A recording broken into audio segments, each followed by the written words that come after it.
যদি আপনি অসুস্থ থাকেন তবে খাবেন, কিন্তু সুস্থ মানুষের জন্য বলছে সন্ধ্যাবেলায় খেতে নেই। খেলে কি হয়? শরীরের মধ্যে রোগ বৃদ্ধি হয়। আজ আমরা আইন মানি না, নিয়ম মানি না, শাস্ত্র মানি না, উল্টো পাল্টা কাজ করি বলে আমরা এত রোগে ভুগি। কিছু নিয়ম আছে শাস্ত্রের, এগুলো মানলে জীবন সুন্দর হবে। তাই বললাম সন্ধ্যাবেলায় খেলে কি হয় মা? সবাই তাকান, রোগ বৃদ্ধি হয়। আর সন্ধ্যাবেলায় কেউ যদি ঘুমোয়, সন্ধ্যাবেলায় যদি ঘুমোয় তাহলে কি হয়? তার দারিদ্রতা বৃদ্ধি হয়। বারবার বললাম সন্ধ্যাবেলায় ঘুমোলে কি হয়? দারিদ্রতা বৃদ্ধি হয়। এইবার 3 নম্বর, সন্ধ্যাবেলায় স্বামী স্ত্রীর সঙ্গ করতে নেই। কেন বলুন তো? কশ্যপ মুনির 2টো স্ত্রী ছিল, একটা দিতি একটা অদিতি। একজনের গর্ভ থেকে জন্ম নিয়েছিল দেব সন্তান, আর একজনের গর্ভ থেকে জন্ম নিয়েছিল অসুর সন্তান। কেন?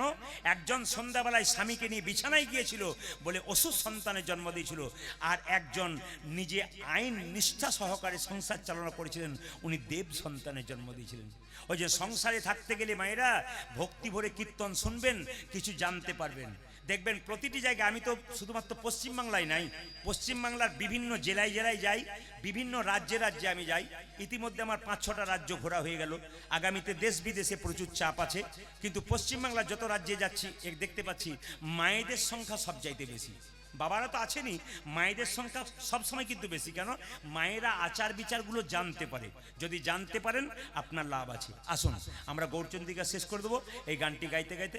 একসঙ্গে বলুন, হরি হরয়ে নম কৃষ্ণ যাদবাই নম, হরি হরয়ে নম কৃষ্ণ যাদবায় নম, হরি হরয়ে নম কৃষ্ণ যাদবাই নম, হরি হরয়ে নম কৃষ্ণ যাদবায় নম, ও যে যাদবাই মাধবাই কেশবাই নম, আজি যাদবায় মাধবাই কেশবায় নম, ও যে যাদবাই মাধবাই কেশবাই নম, যাদবায় মাধবায় কেশবায় নম, ও যে গোপাল গোবিন্দ রাম শ্রী মধুসূদন, আজি গোপাল গোবিন্দ রামে শ্রী মধুসূদন, গোপাল গোবিন্দ রাম শ্রী মধুসূদন, ও যে গোপাল গোবিন্দ রাম শ্রী মধুসূদন, ও যে গিরিধারী গোপীনাথী মদন মোহন, আজি গিরিধারী গোপীনাথ মদন ও মোহন, যে গিরিধারী গোপীনাথী মদন মোহন। গিরিধারী গোপীনাথ মদন মোহন। এদেরটা বন্ধ করলাম, আপনাদেরটা নেব বলে। দেখি এত রাত্রিতে আপনারা কি সুন্দর গাইতে পারেন।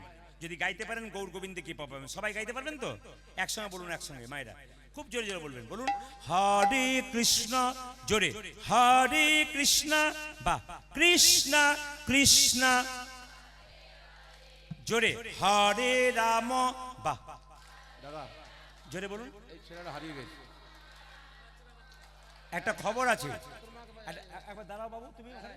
এই যে ছেলে পেয়েছেন, মা পেয়েছেন? আচ্ছা একবার দাঁড়িয়ে দেখান তো। এইটুকু জায়গাতে এই বাচ্চাটা হারিয়েছে। বাচ্চাটা কিন্তু হারায় নাই, বাচ্চার মা হারিয়ে গেছে। এখন মডেলটা দেখিলেন, মডেলটা কীর্তন শুনতে শুনতে কে আছে? বাচ্চার মা কে আছে? ও, আপনি আছেন? ও মা কিন্তু একটা পেয়েছে ও, কিন্তু আসল মাটা কই? এই রে, এখন আবার খুব গন্ডগোলের যুগ আছে। কি করতে এসে কোন দিকে হাওয়া বইবে কেউ জানে না। এই কীর্তন শোনার নাম করে যদি নিতাই গৌর হরিবোল হয়ে যায়, এ এক কঠিন ব্যাপার। আছেন কি মা? আছেন? এই সন্তানের মা আছেন? এখনো মা নাই? তাহলে বড় গন্ডগোলই ব্যাপার আছে। সকালে খবর হয়ে যাবে বোধহয়। যেরকম রাধা রানী কি, শ্যামসুন্দর কি, আচ্ছা মা পেয়ে যাবে, মা পেয়ে যাবে। হাত তুলুন, নিয়ে চলে যাবো। 100 হাত তুলুন তো। না না, যদি মা পাই আমার দায়িত্ব রইল, আমি নিয়ে যাবো। হ্যাঁ। আমার ছেলের দরকার শোনে। হাত তুলুন একসঙ্গে, বলুন মায়েরা, হরে কৃষ্ণ, জোরে, হরে কৃষ্ণ কৃষ্ণ কৃষ্ণ, জোরে, হরে রাম, জোরে। বাবারা বলবেন আরেকবার, হরে কৃষ্ণ, জোরে, একটু জোরে, জোরে, হরে রাম, বা বেশ, একবার জোরে বলুন, হরে কৃষ্ণ, শেষবার, হরে কৃষ্ণ, বা জোরে, হরে রাম, জোরে, বাহ, দান দান দান।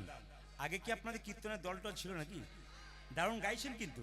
এবারে এলাকায় এলে না, এদের আর আনমন আমি আপনাদের দিয়ে চালিয়ে নেব। বাজাও, হরে কৃষ্ণ, হরে কৃষ্ণ, কৃষ্ণ কৃষ্ণ, হরে হরে, হরে রাম, হরে রাম, রাম রাম, হরে হরে। উলধ্বনি, হরে হরে কৃষ্ণ কৃষ্ণ কৃষ্ণ কৃষ্ণ হরে হরে হরে রাম রাম রাম হরে হরে হরে কৃষ্ণ কৃষ্ণ কৃষ্ণ হরে হরে হরে রাম রাম রাম হরে হরে হরে কৃষ্ণ কৃষ্ণ কৃষ্ণ হরে হরে হরে রাম রাম রাম হরে হরে হরে কৃষ্ণ কৃষ্ণ কৃষ্ণ হরে হরে হরে রাম রাম রাম হরে হরে নয়নানন্দেতে ভনে নন্দিতে ভনে সেই তো সকলই জানে সকলি জনে সর্বসিদ্ধি করতলে করতলে তবা। একসঙ্গে বলবেন রাধে রাধে। বাবারা জোরে বলুন রাধে রাধে। বলবেন, এসে বসলে হবে না, বলতে হবে রাধে রাধে। এখানটা বৃন্দাবন, যত জোরে বলবেন। কৃষ্ণ নিজের মুখে বলেছেন, আমাকে যদি কেউ কিনতে চায়, বিনামূল্যে কিনতে চাই, কিচ্ছু দরকার নাই, শুধু রাধে রাধে বললে হয়। শাস্ত্র পর্বের পরিষ্কার বলছে কি, আমাকে যদি কেউ কিনতে চায়, কোনো পয়সা লাগবে না, শুধু রাধে রাধে বললেই বিক্রি হয়ে যায়। তাহলে আবার সবাইকে একবার বলতে হবে, বলুন জোরে বলুন রাধে রাধে। दोनों हाथ के बोलो, जोर से बोलना पड़ेगा, आरो जोरे बोलून। चलुन बृंदावने जाए। चलो रे मन बृंदावन धाम, चलो रे मन बृंदावन धाम, रति जा राधे राधे नाम, मिलेंगे कुंज बिहारी, मिलेंगे राधा प्यारी। चलो चल मन बृंदावन धाम,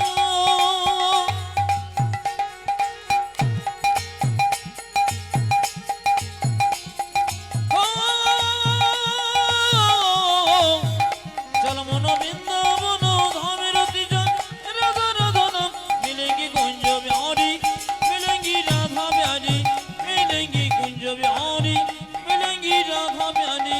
चलो मन बृंदावन धाम,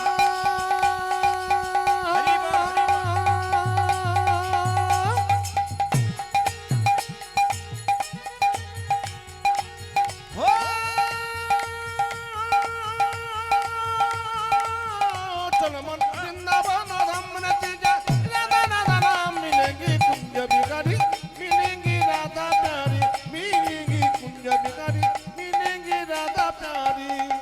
सब धाम से प्रिय वृंदावन धाम है, सबसे मीठो मधुसी राधा नाम है। सब धामिशी प्रिय वृंदावन धाम है, हरि बोल। सबसे मीठो मधुर से राधा नाम है। सब धाम से सब धाम से सब धाम से सब धाम से प्रिय वृंदावन धाम है, सबसे मीठो मधुसी राधा नाम है। सब धाम से देखो, सब धाम से देखो, सब धाम से प्रिय वृंदावन धाम है, हरि बोल हरि बोल। सबसे मीठो मधु से राधा नाम के। तेरी पूरन होगी कामरति जा राधा राधा नाम, तेरी पूरन होगी कामरति जा राधा राधा नाम, तेरी पूरन होगी कामरति जा राधा राधा नाम। ओ तेरी पूरन खाके हरि बोल।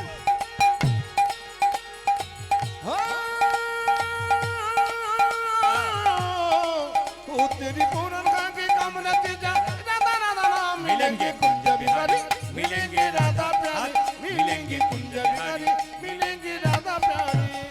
प्रार्थना से जमुना में नहाएंगे, परिक्रमा करके जीवन सफल बनाएंगे।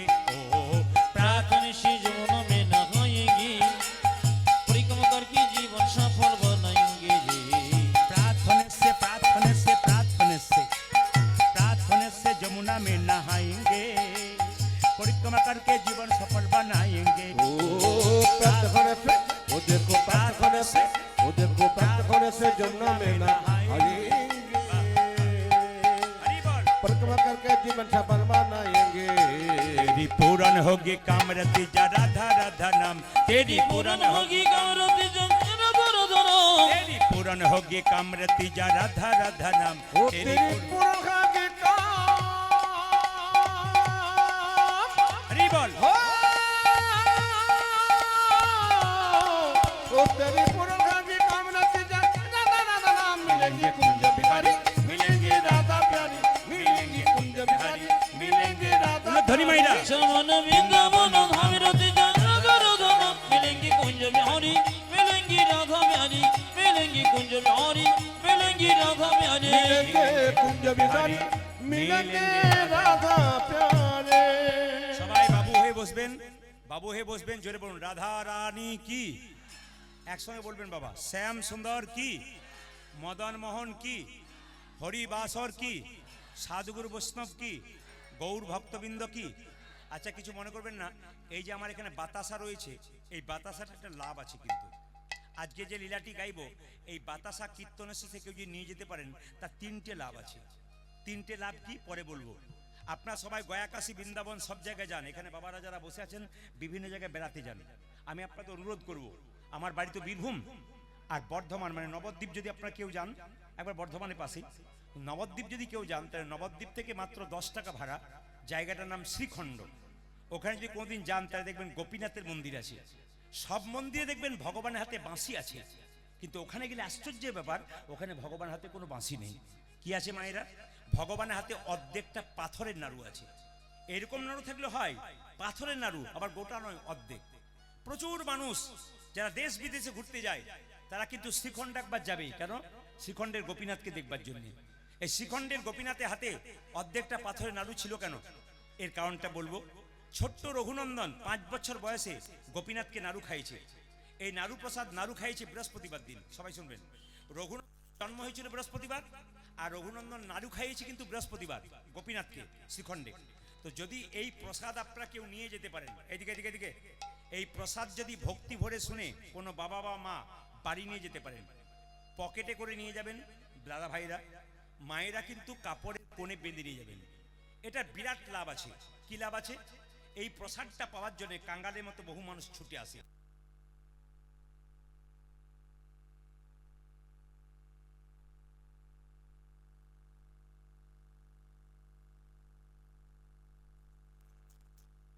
ছটপট ছটপট করে, আপনি দেখে নেবেন প্রমাণ।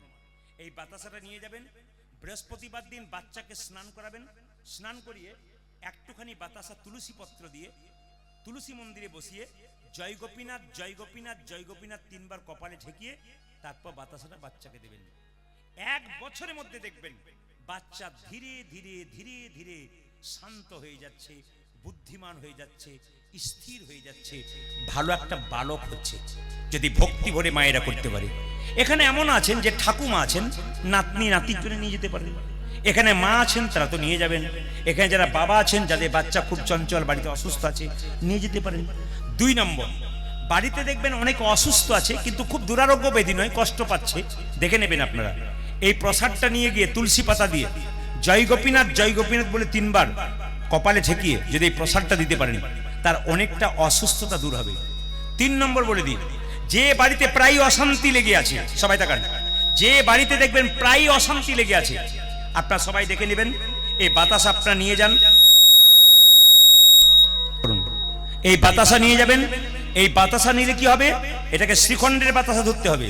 এই বাতাসা নিয়ে গেলে আপনার বাড়িতে যে তুলসী মন্দির আছে, প্রতিদিন জল ঢালার সময়, বিশেষ করে বৃহস্পতিবার দিন যখন জল ঢালবেন, তখন তুলসী মন্দিরে বাতাসাটা গুঁড়ি করে তুলসী গাছের নিচে এরকম করে দিয়ে দেবেন। প্রতিদিন জল ঢালবেন, দেখবেন গৃহে শান্তি প্রতিষ্ঠা হচ্ছে। প্রশ্ন করবেন, প্রদীপবাবু একটি মাত্র বাতাসা, এই বাতাসা 1 বছর চালাবো কি করে? হ্যাঁ, 1 বছরই চলবে। কি করে চলবে? এই বাতাসা প্রসাদ আপনি একটা পেলেন বা 1.5টা পেলেন, বৃহস্পতিবার দিন বাড়িতে গিয়ে আপনি 1 কেজি বাতাসা কিনে হরি মন্দিরে হরির লুট দিয়ে দিলেন, আর হরির লুট দেওয়ার পরে এই বাতাসা ওর সঙ্গে মিশিয়ে দিলেন। 1 বছর আপনার চলবে। 6 মাস যদি চলে, আবার হরির লুট দিয়ে ওই বাতাসা মিশিয়ে দেবেন, দেখবেন কৃপা আপনার হবে। তাই আজকে যে লীলাটি শুনছেন, আপনার বাড়ির বাচ্চার মঙ্গলের জন্য, আপনার বাড়ির শান্তির জন্য। যারা সৎ মা তারা প্রসাদ নেবে না, যারা আসল মা দেখবেন, কিছু মনে করবেন না, আমি কয়েকদিন আগে একটা আসলে গান গাইছিলাম, যার বাড়িতে বাসা, সেই মেয়েটি দেখছি বাঁ হাতে করে খাবার খাচ্ছে। সবাই তাকান, বাঁ হাতে করে। তো বললাম, মাসিমা তোমার ডান হাতে হাতটা ভালো, তুমি বাঁ হাতে খাচ্ছ কেন? বলছে, বাবা আমার ওই একটি মাত্র ছেলে, দেখতে পাচ্ছ না, ওই ছেলেটা আমার প্রতি ছেলে হতে হতে মরে যাচ্ছিল। আমি গোবিন্দকে বলেছিলাম, প্রভু যদি আমার ছেলে বেঁচে যায় না, তাহলে এই ডান হাতটা তোমাকে দিয়ে দেবো।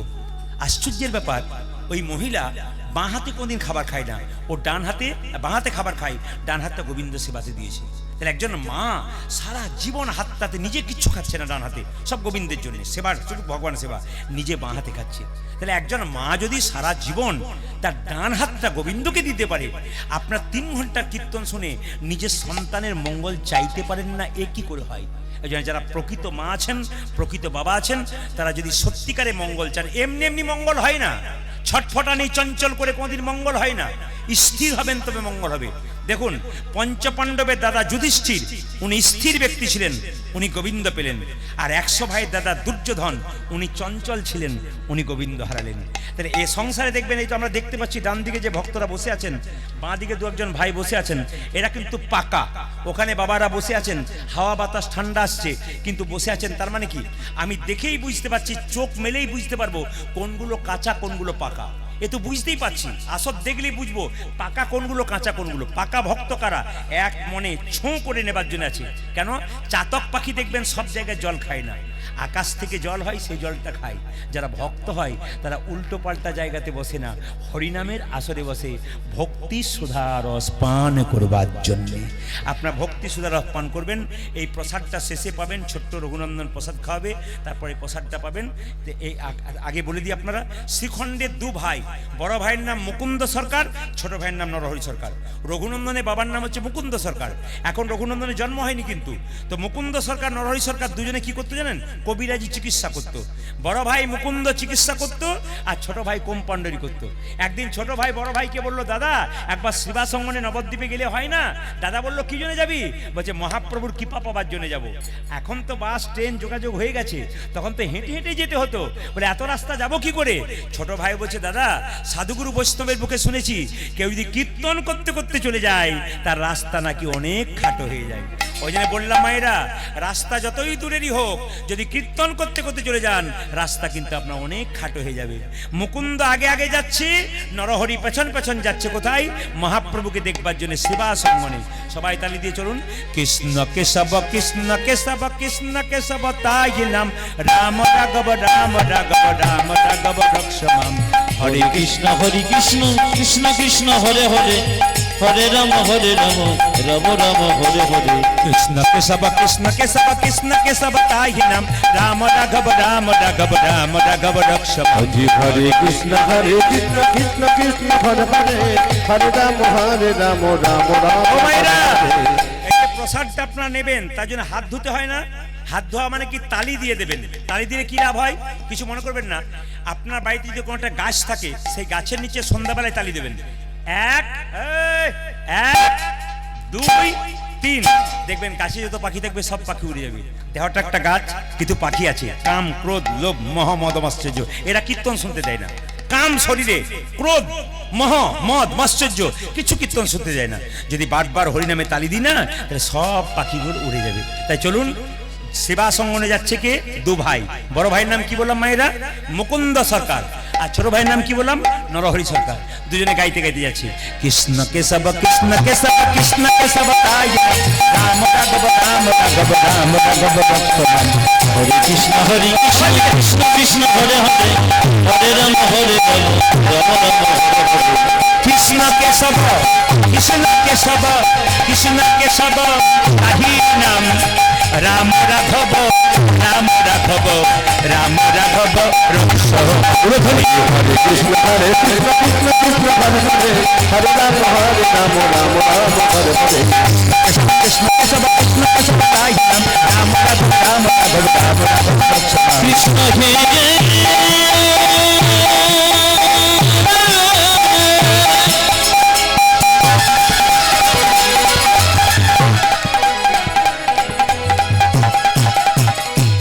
কৃষ্ণ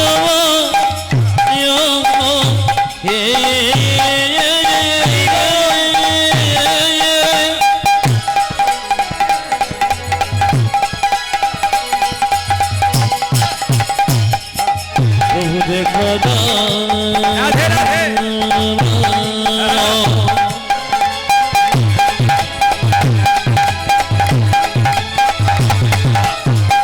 কৃষ্ণ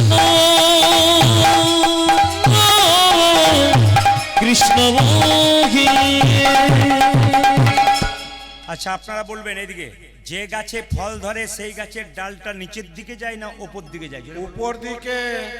যে ঘুমাচ্ছে সে বলুন। ওপর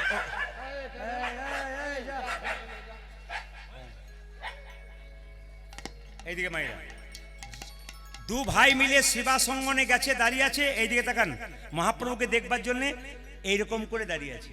আমি আপনাদের বলতে চাই, সবাই শুনবেন, যে গাছে ফল ধরে সেই গাছের ডালটা ওপর দিকে যায় না নিচের দিকে যায়? জোরে বলুন, কোন দিকে যায়? অতক্ষণ একজন বলছে ওপর দিকে। কে কেমন মন দিয়ে কীর্তন শুনছে তা ধরা পড়বে। আমি যখন বললাম ওপর দিকে না নিচের দিকে, একজন বলছে ওপর দিকে। আচ্ছা মায়েরা কিছু একজনের কাছে মাথা নিচু করতে হয়, কার কাছে? জোরে বলুন। বাহ বাহ, এই তো দামি উত্তর দিয়েছে। যিনি কীর্তন শুনছেন তিনি উত্তর দিচ্ছেন। সোনার কলসি যতই দামি হোক, একটা গ্লাসের কাছে কিন্তু মাথা নিচু করতে হয়।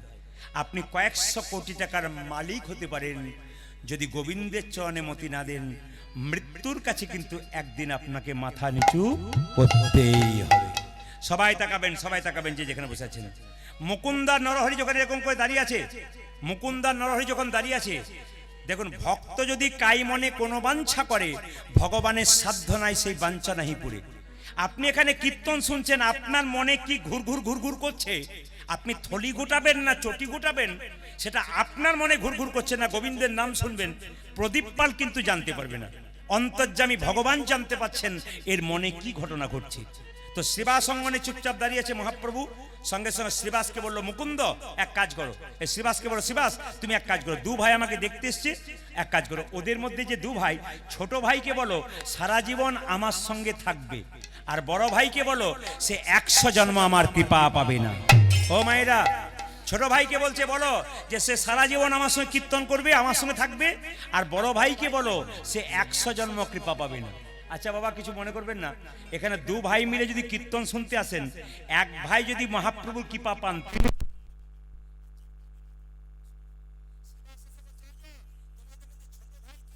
বলে আমি কি নাম? আমার নাম নরহরি সরকার। বড় ভাইকে আমি, আমার নাম মুকুন্দ সরকার। ও তাই নাকি? তো তোমার জন্য বলেছে যে ছোট ভাই সে সারা জীবন আমার সঙ্গে থাকবে মহাপ্রভুর সঙ্গে, আর যে বড় ভাই সে 100 জন্ম কৃপা পাবে না। যেই না বড় ভাইকে বলেছে 100 জন্ম কৃপা পাবে না, অমনি মুকুন্দ সরকার নাচতে শুরু করেছে, জয় গৌর জয় গৌর জয় গৌর। শ্রীবাস ভাবছে তাহলে লোকটা মাথা খারাপ হয়ে গেল বোধহয়, 100 জন্ম কৃপা পাবে না বলেছে, তাহলে মাথা খারাপ হয়ে গেল, নাচতে শুরু করেছে। সঙ্গে সঙ্গে শ্রীবাস বলছে, আচ্ছা মুকুন্দ, তোমাকে যে বললাম 100 জন্ম কৃপা পাবে না, তুমি গৌর গৌর বলে নাচছো কেন? বড় ভাই বলে উঠলো, শোনো শ্রীবাস, প্রভু যদি বল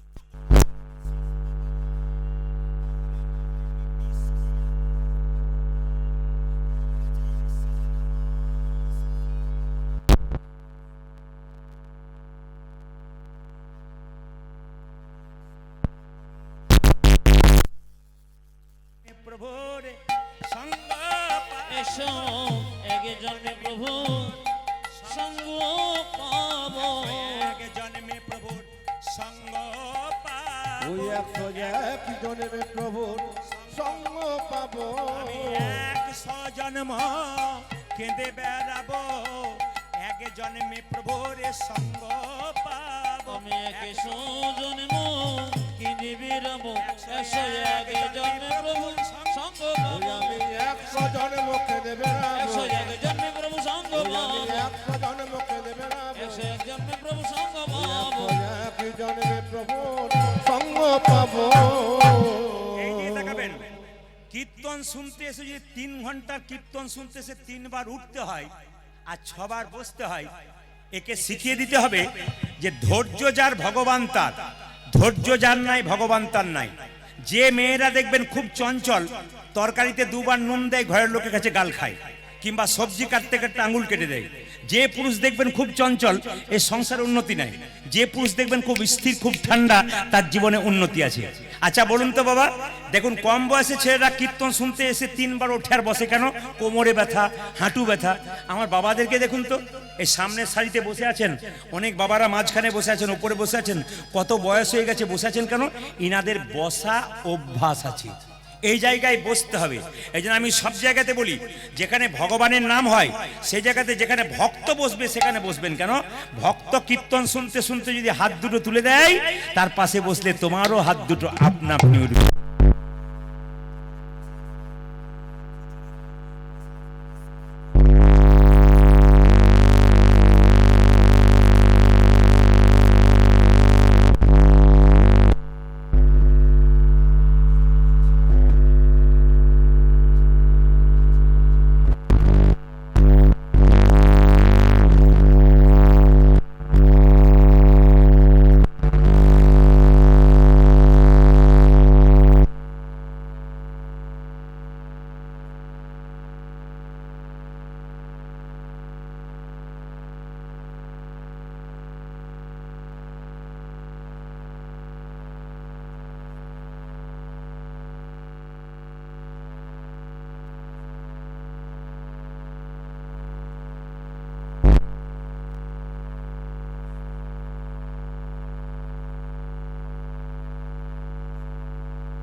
তার মানে এখানে কি জানতে পারলেন? যারা প্রতিবার হরিনাম হয়, ভাগবত কথা হয়, সেই জায়গাতে যারা বসতে পারে, আমি আপনাদের আশা দিলাম খুব জোর, যেখানে হরিনাম হয় সেই জায়গায় যদি চুপচাপ বসতে পারেন, যদি শুনতে পারেন ভাগবত কথা, হরি কথা, তাহলে আপনার মাথাতে কখন যে মহাপ্রভুর আশীর্বাদ পড়বে আপনি বুঝতেই পারবেন না। মুকুন্দকে বলছে, মুকুন্দ তুমি বাড়ি ফিরে যাও, তোমার তো কবিরাজি চিকিৎসাতে নাম ডাক নাই, তোমার মাথায় হাত দিয়ে আশীর্বাদ করলাম, তুমি কাল থেকে বাড়ি গিয়ে যাকে চিকিৎসা করবে তারই রোগ ভালো হয়ে যাবে। আর একটা গোপীনাথের মন্দির তৈরি করবে। ফিরে যাও, ফিরে যাও শিখণ্ডে, ফিরে যাও, ফিরে যাও, ফিরে যাও সেখানে, ফিরে যাও, ফিরে যাও, ফিরে যাও শিখণ্ডে, ফিরে যাও, আজ ফিরে যাও, ফিরে যাও শিখণ্ডে, ফিরে যাও।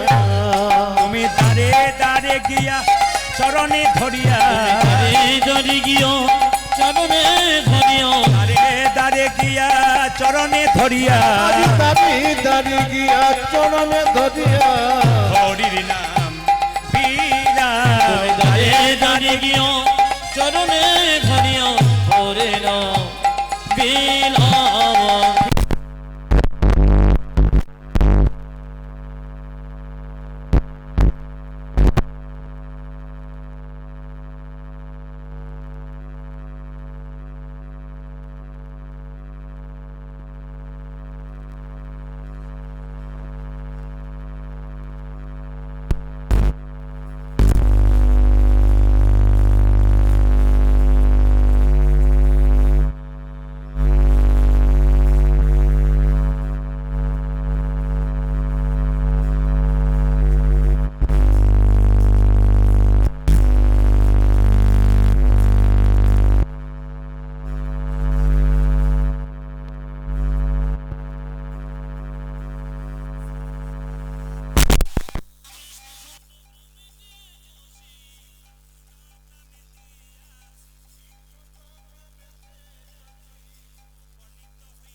মদন মোহন কি, হরিবাসর কি, সাধুগুরু বৈষ্ণব কি, গৌর ভক্তবৃন্দ কি, প্রেম সে হৃদয় গৌর হরি হরি।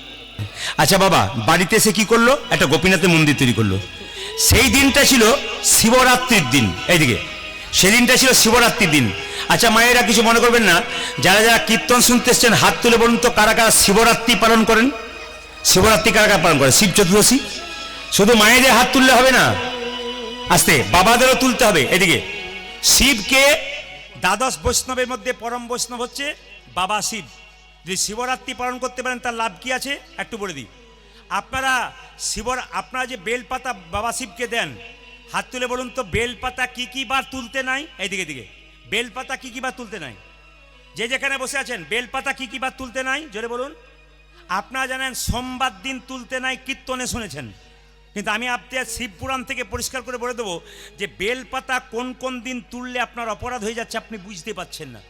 বেলপাতা চতুর্থীর দিনে কি তুলতে নাই, বেলপাতা অষ্টমীর দিনে তুলতে নাই, বেলপাতা নবমীর দিনে তুলতে নাই, বেলপাতা সোমবার দিন তুলতে নাই, বেলপাতা শিব চতুর্দশীর দিন তুলতে নাই, আর বেলপাতা সংক্রান্তির দিনে তুলতে নাই। খুব মাথায় রাখবেন কোন দিন বললাম, অষ্টমীর দিন, নবমীর দিন, চতুর্থীর দিন, সংক্রান্তির দিন, আর কোন দিন মায়েরা, কোন দিন? সোমবার দিন। তাহলে প্রশ্ন করবেন বেলপাতা যদি সেদিন তুলতে না পাবো তাহলে আগের দিন তোলা যাবে? আগের দিন তুলে আপনি জলে ভিজিয়ে রাখবেন, পরের দিন বাবা ভোলাকে দেবেন। এইবার বলে দিই, বাবা শিবের কথাটা বলি, শিব চতুর্দশী পালন করবেন, মায়েদের কাছে নিবেদন রইল বাড়িতে শিবলিঙ্গ যদি থাকে তো ভালো, আর যদি না থাকে একটা শিবলিঙ্গ বাজার থেকে কিনবেন। শিব চতুর্দশীর দিনে আপনাদের এই কাজগুলো কর্তব্য। কেন? ভগবান নারায়ণ কি বলছে শাস্ত্রের দ্বারা, শিবপুরাণ থেকে এখনই বুঝতে পারবেন যে নারায়ণ বলছেন যে শিব পূজা করে সে সবচাইতে আমার প্রিয় হয়। যে শিব পূজা করে সে সবচেয়ে, তাহলে ভগবান নারায়ণ যদি বলে যে শিব পূজা করে সবচেয়ে প্রিয় হয়, তাহলে শিব পূজার কথা আপনাদের বলে দিয়ে যাই, সবাই শুনবেন। শিবকে 4 প্রহরে পুজো করতে হয়। প্রথম প্রহরে দুধ দিয়ে স্নান করাতে হয়, দ্বিতীয় প্রহরে দই দিয়ে স্নান করাতে হয়, তৃতীয় প্রহরে ঘি দিয়ে স্নান করাতে হয়, আর চতুর্থ প্রহরে মধু দিয়ে স্নান করাতে হয়। কি বললাম মনে থাকবে তো? প্রথম প্রহরে কি দিয়ে মায়েরা জোরে বলুন? দুধ দিয়ে। দ্বিতীয় প্রহরে কি দিয়ে? দই দিয়ে। তৃতীয় পরে কি দিয়ে? ঘি দিয়ে। আর চতুর্থ পরে কোন দিয়ে মায়েরা? কি দিয়ে? মধু দিয়ে স্নান করাবেন। দেখুন কেন শিবরাত্রি করা জরুরি একটা কথা বলে দিই। হচ্ছে শাস্ত্র বলছে যে বারাণসীতে একজন ব্যাধ ছিল। এই ব্যাধ প্রত্যেক দিন শিকার করতে যেত। একদিন শিকার করতে গিয়ে প্রচণ্ড অন্ধকার জঙ্গলের মধ্যে ঘর ফিরতে পারছে না। কতকগুলো পাখি পশুকে মেরে ওই ব্যাধ একটা গাছের ওপরে ভয়ে চেপে দিল। কেন? যদি জঙ্গলের পশুর আক্রমণ করে, ওই জন্য একটা গাছের ওপরে চেপে দিয়েছে। যেই না গাছের ওপরে চেপে দিয়েছে মা, সঙ্গে সঙ্গে গাছে শুয়েছিল, সেই গাছটার নাম ছিল বেলপাতা। সবাই লক্ষণ, সেই গাছটা ছিল বেল বৃক্ষ। ও গাছে শুয়েছিল, হঠাৎ শিশির ভেজানো একটা পাতা ওই ব্যাধের হাতে লেগে নিচে একটা শিবলিঙ্গ ছিল বেল গাছের নিচে, ওই শিবলিঙ্গের মাথাতেই পড়েছে। এখন লক্ষ্য করুন, ও তো জানে না আজকে শিব চতুর্দশী, সারাদিন উপবাস আছে। শিব চতুর্দশী উপবাস হয়ে গেল, আর শিবের মাথাতে বেলপাতা পড়ে গেল। পরের দিন যখন বাড়ি ফিরে গেল, তখন বাড়িতে গিয়ে সেবা করবে। সেবা করার সময় একজন ব্রাহ্মণ এসেছে যে আমাকে পালন করাও। একজন ব্রাহ্মণকে পালন করেছে, আর পালন করার পরে সে শিব চতুর্দশীর সমস্ত ফল লাভ করতে পেরেছে। একদিন ব্যাধ যখন মারা গেল, তখন ব্যাধকে যমরাজ নিতে এসেছে। কেন? ওকে নিয়ে যাব জমালয়ে। আর সঙ্গে সঙ্গে শিবলোকের লোকেরা এসেছে, কি বলছে, না না ওকে শিবলোকে নিয়ে যাব। বলে কেন?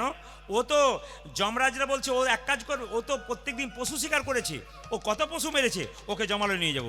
শিবলোকের লোকেরা কি বলছে জানেন? শিবলোকে যারা আছে তারা বলছে না না, ও পশু শিকার করতে পারে, কিন্তু একদিন উপবাস থেকে ওই যে শিব চতুর্দশী করেছে, ওই জন্য ওর জায়গা হলো শিবলোক। এই জন্য বাবা, ভগবানের জন্য কিছু করবেন আপনি কিছু পাবেন, আর কিছু করবেন না আপনি পাবেন না। ভগবান বলছেন যে যথামাং প্রপদ্যন্তে তাং ততৈব ভজাম্যহং। তার মানে কি?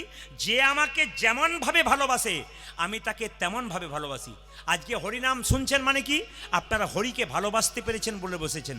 যিনি হরিকে ভালোবাসতে পারেন নাই তিনি কিন্তু বসতে পারেন নাই। যারা যারা বসছেন তারা হরিকে ভালোবাসেন। এত রাত্রিতে বসে আছেন মানে কি? হরিকে ভালোবাসেন। আজকের রাত্রিটা আপনাদের জমা থাকবে। ব্যাংকে টাকা জমা দিলে তার যেমন সুদ পাওয়া যায় 10 বছর পরে, আপনি আজকের দিনটা যে হরিনামের ব্যাংকে জমা দিলেন, একদিন দেখবেন আপনার বাড়িতে বিরাট বিপদ হয়ে গেল। আপনি ভাবতেই পারবেন না বিপদ থেকে উদ্ধার পেলেন। কেন পেলেন? আজকের দিনটার জন্য পেলেন। ভগবান বলল আমাকে যে যতটুকু দেয় আমি তাকে ততটুকু দিই। তা আজকে রাত্রিটা ভগবানকে দিচ্ছেন মানে ভগবানের কাছে কিছু পাবেন। এই শিব পূজা কথা যখন বললাম, একদিন দেখবেন মায়েরা লক্ষ্মী নারায়ণ বাড়িতে রাখবেন, কিন্তু একা লক্ষ্মী রাখবেন না। সব মায়েদের কাছে আমার নিবেদন রইল, বাড়িতে লক্ষ্মী পূজা আপনারা বুধবার দিন করেন বোধহয়, নাকি? আমি ভুল বলে ফেললাম নাকি? কি বার করেন? না না, আপনারা তো মায়েদের জিজ্ঞেস করছি, কি বার করেন? বৃহস্পতিবার। আচ্ছা, তাহলে বলা ভুল হলো। না না, আমি টেস্ট করে দেখলাম আপনারা কবে করেন। সব জায়গাতে বৃহস্পতিবার। আচ্ছা, বৃহস্পতিবার দিন করেন তো। লক্ষ্মী একা পুজো করবেন না, যে বাড়িতে একা লক্ষ্মী থাকে শাস্ত্র বলছে লক্ষ্মী চঞ্চলা হয়ে যায়। লক্ষ্মীর পাশে নারায়ণকে রাখবেন, যুগলে পুজো করবেন, তবে লক্ষ্মী হলো সুখ আর নারায়ণ হলো শান্তি। একদিন লক্ষ্মী দেবী নারায়ণকে বলছে, স্বামী আমি কি সত্যিই তোমার প্রিয় হতে পেরেছি? মানে সত্যি কি আমি তোমাকে ভালোবাসতে পেরেছি, আমার তোমার প্রিয় হতে পেরেছি? ভগবান নারায়ণ লক্ষ্মীকে জড়িয়ে ধরে বলল, লক্ষ্মী তুমি তো আমার প্রাণের চাইতে প্রিয়, সত্যিই তুমি আমার ভালোবাসার মানুষ। সঙ্গে সঙ্গে লক্ষ্মীকে নারায়ণ বলল, তুমি আমার প্রিয়, কিন্তু একটা ভালো কথা জেনে রাখো, এ জগতে যে শিব পূজা করতে পারে সে কিন্তু আমার সব চাইতে প্রিয় হয়। আচ্ছা মায়েরা কিছু মনে করবেন না, আপনার শিব পুজোতে আকন্দা ফুল দেন, জোরে বলুন হ্যাঁ না?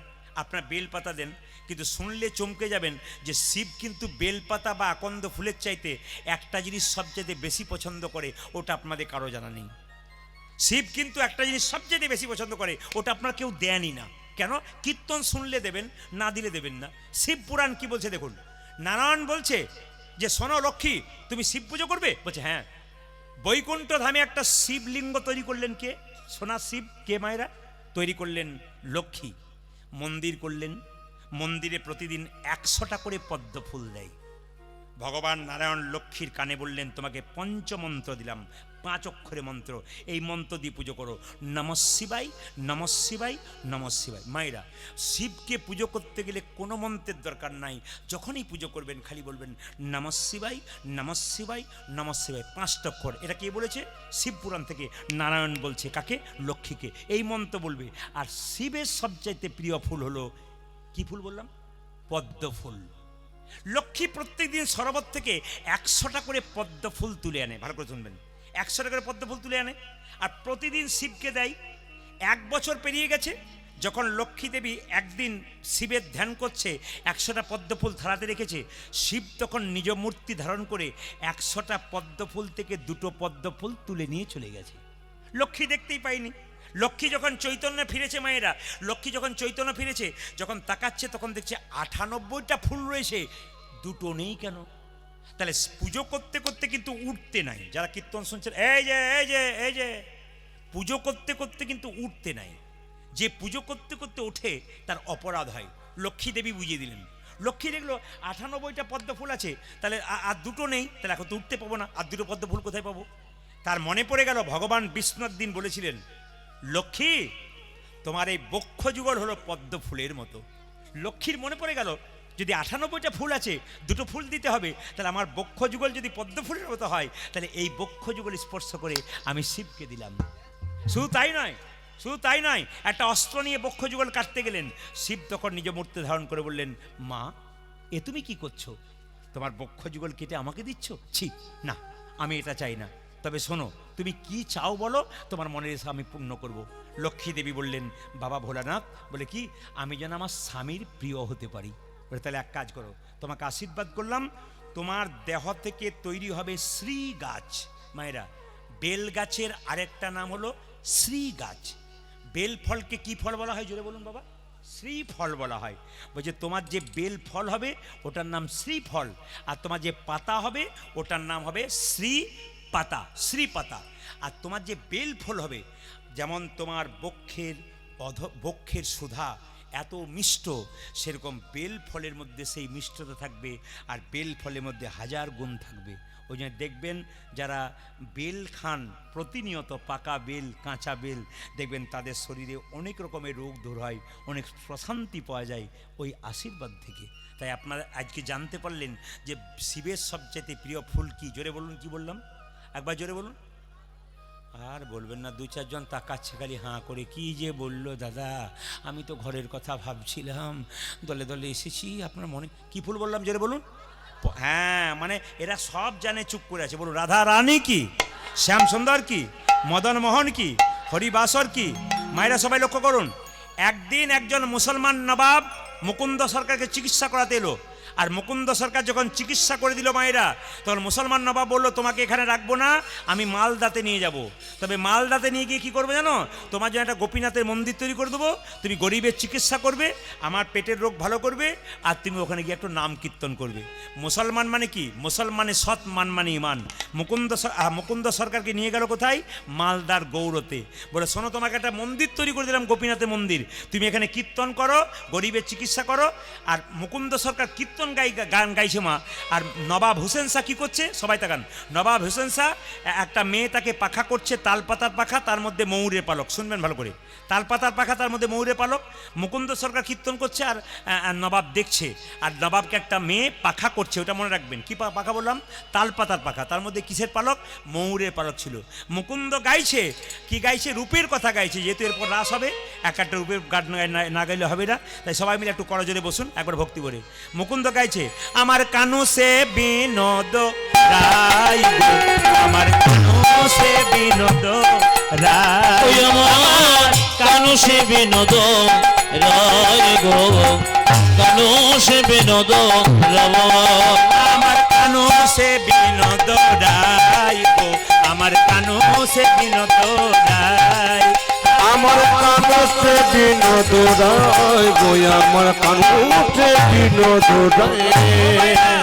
এই চুপচাপ বসলে হাজার চিন্তা আসে, চুপচাপ বসলে হাজার চিন্তা। ভগবানের নাম গুণগান কীর্তন হয়, একটু হাততালি দিতে হয় বসে বসে। বাবু হয়ে বসুন, বাবু হয়ে বসুন।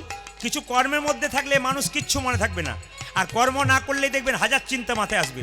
হাততালি দিয়ে, আমার কানু সে বিনোদ রায় গো, আমার কানু সে বিনোদ রায়, আমার কানু সে বিনোদ রায় গো, কানু সে বিনোদ রায়, বিনোদ চূড়াই বিনোদ বরিহার, বিনোদ চড়াই বিনোদ বরিহার, বিনোদ চূড়াই বিনোদ বরিহার, বিনোদ চুরাই বিনোদ বরিহার, বরিহা বরিহা বিনোদ উড়িছে তাই গো, আমার কানু সে বিনোদ রায়, উলুধ্বনি, আমার কানু সে বিনোদ রায় গো, কানু সে বিনোদ রায়, আমার কানসে বিনোদ রায় গো, আমার কানসে বিনোদ রায়। এই দেখুন, ও তার বিনোদ ললাটে বিনোদ তিলক, বিনোদ বিনোদ সাজে গো, বিনোদ ললাটে বিনোদ তিলক, বিনোদ বিনোদ সাজে গো, বিনোদ ললাটে বিনোদ তিলক, বিনোদ বিনোদ সাজে গো, ওর বিনোদ ললাটে বিনোদ তিলক, বিনোদ বিনোদ সাজে গো, বিনোদয় ধরে বিনোদ মুরলী, বিনোদয় ধনে বিনোদ মুরলী, বিনোদয় ধরে উলুধ্বনি,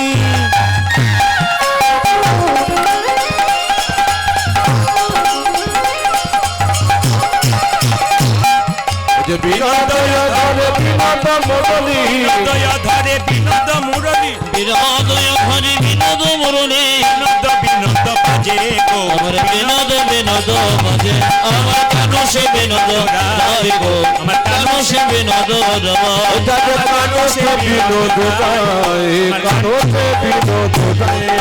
বাবা জোরে বলুন, রাধা রানী কি, শ্যাম সুন্দর কি। আচ্ছা, একটা কথা আপনাদের বলে যায়, যারা কীর্তন শুনতে এসছেন জেনে নিতে পারবেন। যদি পুজো পাঠ করবেন, যে কোনো দান করবেন, যজ্ঞ করবেন, তখন মাথায় রাখতে হবে, তিলক যদি কপালে না নেন, গোটা পুজোটাই বেকার। যে যেখানে বসে আছেন আবার মন দিয়ে শুনে নেবেন।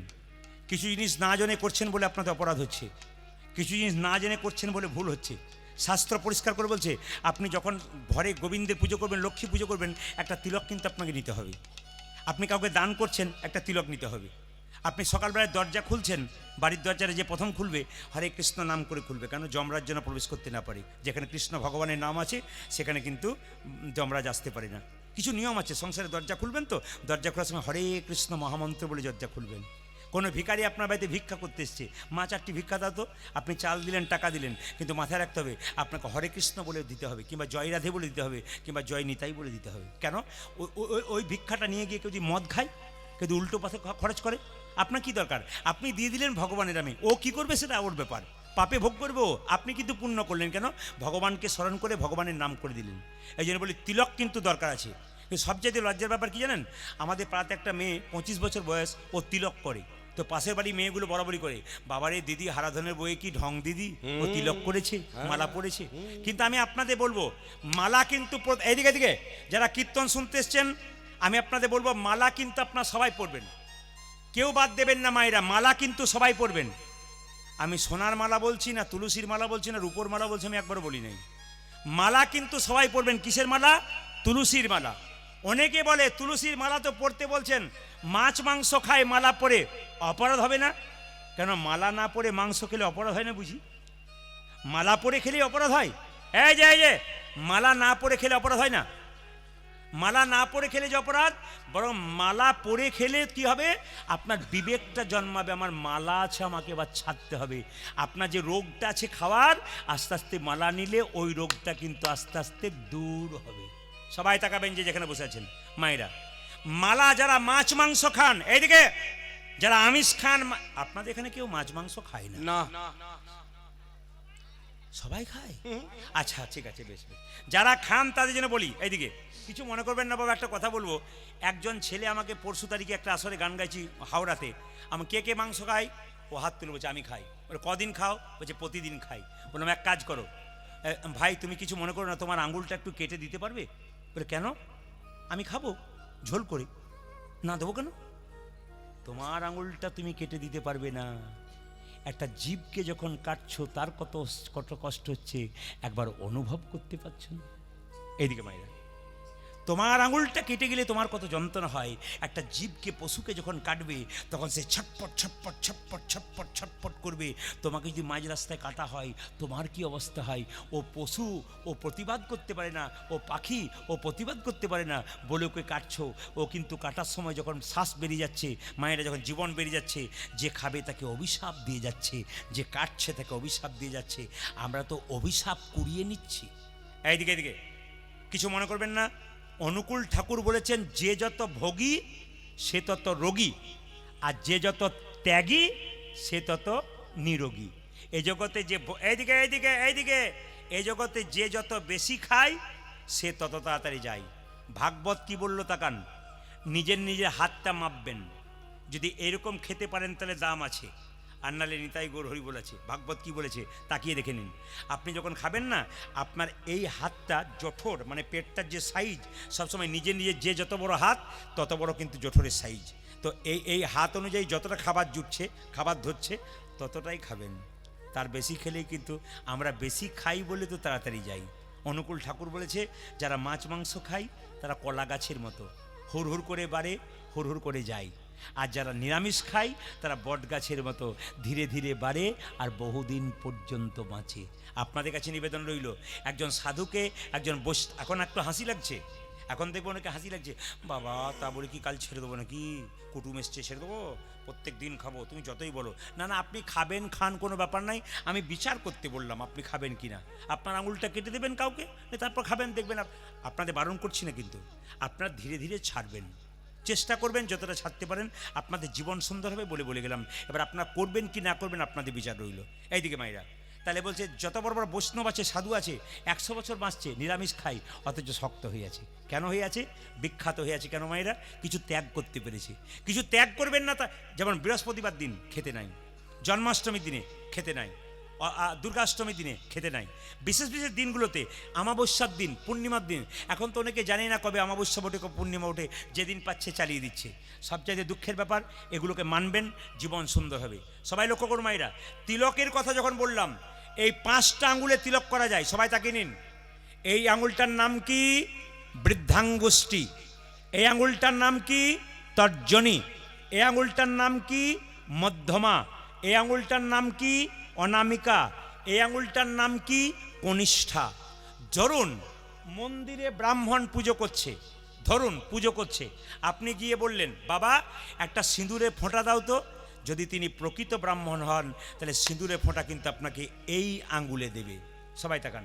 আপনি যদি তিলক করছেন, আপনাকে কেউ জিজ্ঞেস করলো একটু তিলকের ফোঁটা দাও তো মা, তখন আপনি কোন আঙ্গুলে দেবেন? সবচাইতে নিয়ম হচ্ছে, শাস্ত্র বলছে এই আঙ্গুলে দেবেন। যদি এই আঙুল ছাড়া অন্য আঙুলে দেন তাহলে ভুল করছেন। আর কোন আঙুলে মায়েরা এই আঙুলটা কখন দেবেন? বলছে যদি আপনার বাড়িতে কেউ মারা গেছে কিংবা পাশের বাড়িতে মারা গেছে, মৃত ব্যক্তির কপালে একটু তিলক দিতে হয়।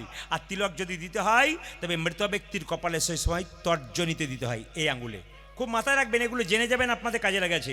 আপনাকে কেউ বললো মারা গেছে গো, একটু কপালে তিলক করে দাও তো, আপনি জানতে পারলে ঠিক জায়গায় করলেন, নাহলে যদি ঠিক জায়গায় না করলেন কিন্তু উল্টো হয়ে গেল। এই আঙুলে কাকে করবেন? এই আঙ্গুলে কাকে করবেন মায়েরা? এই আঙ্গুলে নিজে তিলক করবেন। নিজে তিলক করা আঙ্গুল হচ্ছে মধ্যমা। আর এই আঙ্গুলে কাকে?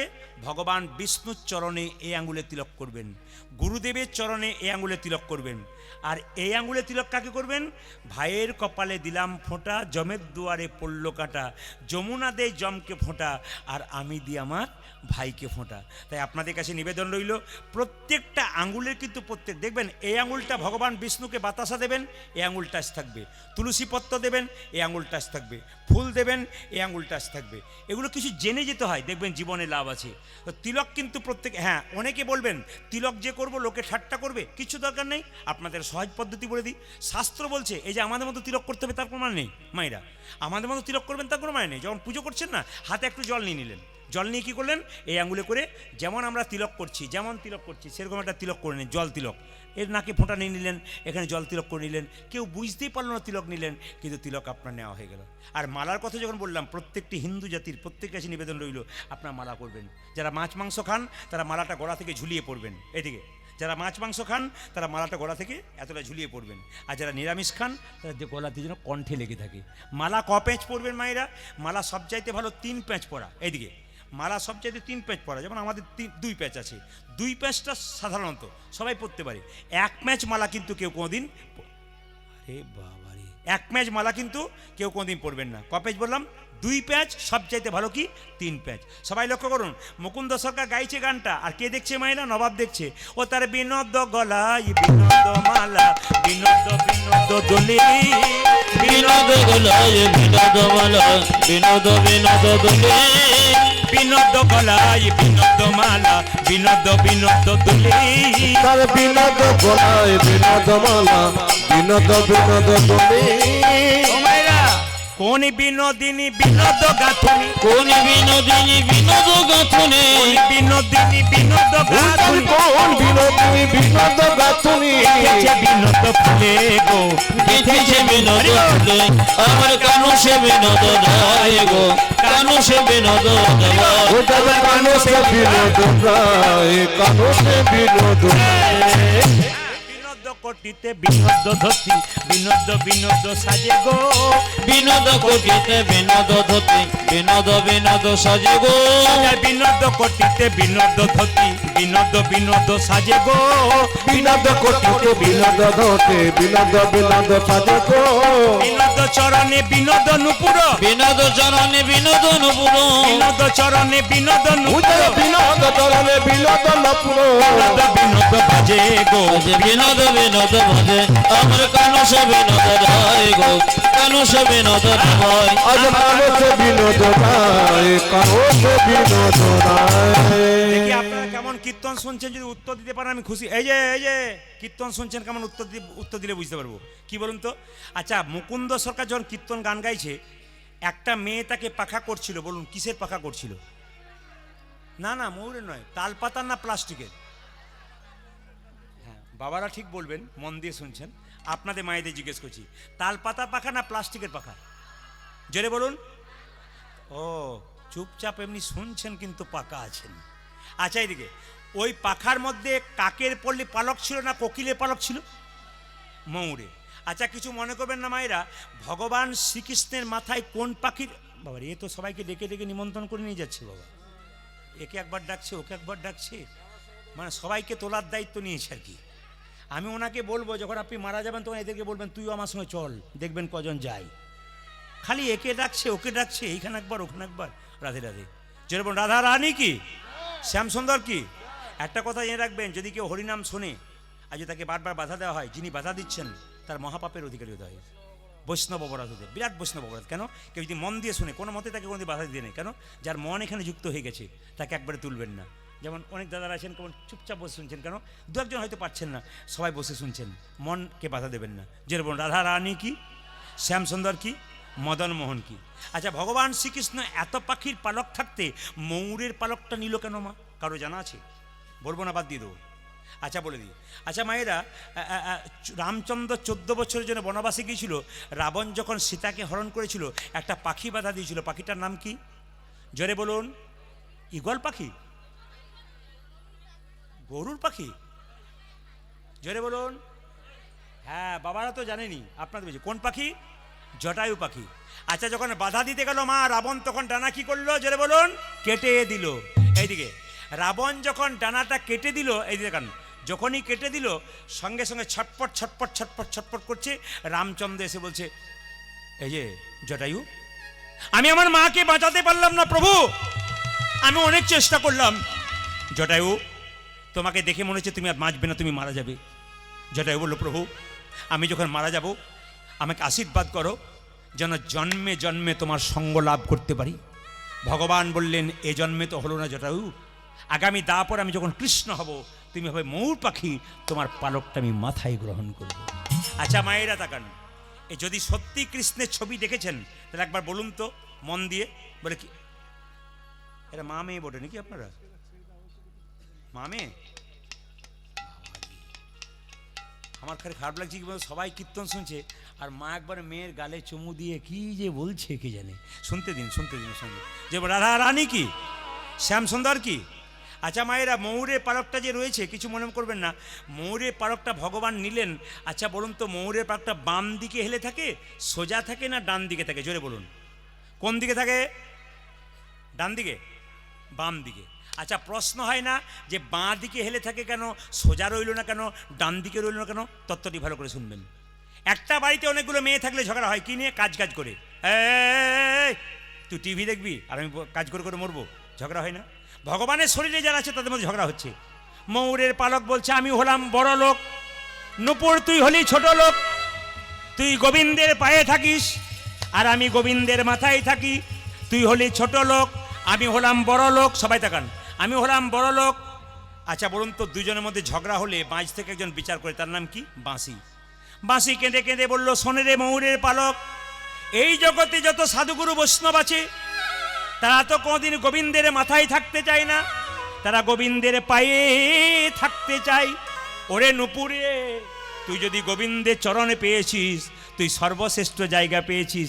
নূপুরে আনন্দ ধরছে না, নূপুরে জিতং জিতং জিতং জিতং জিতং বাজি জিতং জিতং জিতং বলে গোবিন্দের রাঙা চরণে পেয়ে জিতং জিতং জিতং, আজি গোবিন্দের রাঙা চরণ পেয়ে জিতং জিতং জিতং গোবিন্দের রাঙা চরণ পেয়ে আনন্দ ধরে না রে, গোবিন্দ রাঙা চরণ পেয়ে আনন্দ ধরে না রে, গোবিন্দ রাঙা চরণ পেয়ে আনন্দ ধরে না আজ রে, গোবিন্দ রাঙা চরণ পেয়ে জিতং জিতং জিতং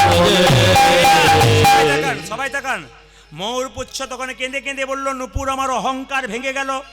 গোবিন্দ যখন প্রতিদিন গোচারণে যায়, তুই তো প্রতিদিন গোবিন্দের চরণের ধুলো মাখতে পাস, আমি তো প্রতিদিন গোবিন্দের চরণের ধুলো পাই না।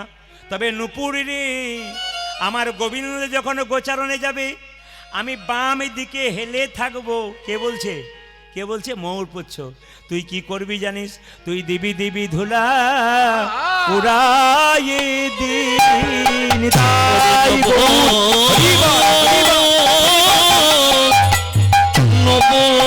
মায়েরা একটু উলু ধরে দিন, মায়েরা সবাই উলু ধরে দিন, উলু ধরে দিন।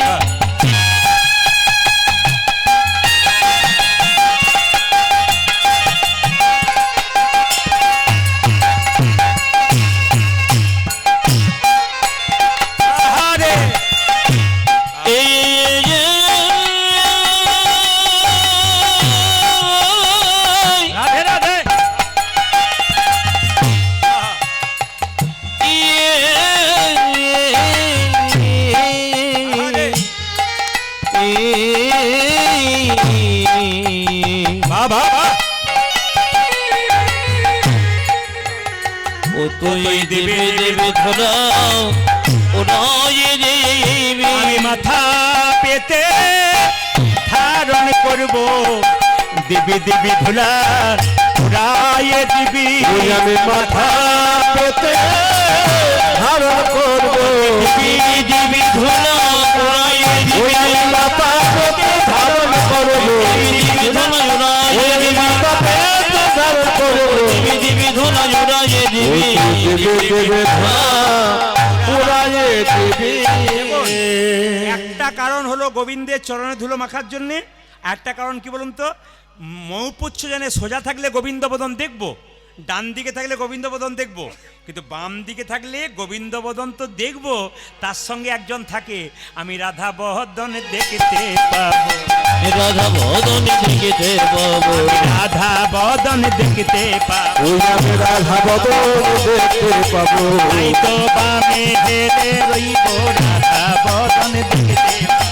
আমি তাই তো বামে ফেলে রইব রাধা তাই তো হইব তাই তো বামে ফেলে দেব রাধা বদন দেখতে পাবো তাই তো বামে ফেলে দেব আমি রাধা বদন দেখতে পাবো রাধা বদন দেখতে পাবো বেশ, বেশ, বেশ। আপনারা একবার হাত তুলে সবাই মিলে গাইবেন, কারণ আমি তো কোনোদিন রাত্রি 9টার সময় গান গাই না, প্রত্যেক জায়গায় 6টা। কালকে যেমন আমার গান আছে বারুইপুরে, মাত্র বিকেল 4টা থেকে। তার মানে ওনারা জানেন যে 4টের সময় বা সন্ধ্যাবেলায় দিলে বয়স্ক মানুষরা বহু দূর থেকে আসেন, সবাই কীর্তন শুনতে পারবেন। তো এখানকার দাদারা বললেন ঠিক আছে 9টার সময় করুন। তো আপনারা যখন বসে আছেন সবাই মিলে হাতটা তুলে একসঙ্গে তালি দেবেন, সবাই শ্যামল তনু একসঙ্গে একসঙ্গে সুন্দর করে একসঙ্গে, খুব সুন্দর। এরপরে কিন্তু সুন্দর একটা তত্ত্বের কথা বলবো। একবার সবাই মিলে দাদা ভাইরা বাবারা যারা আছেন একটু হাত তুলবেন একসঙ্গে, মায়েরা খুব সুন্দর করে ভক্তি করে হাত তুলুন একসঙ্গে, শ্যামল তনু একসঙ্গে তালি। হ্যাঁ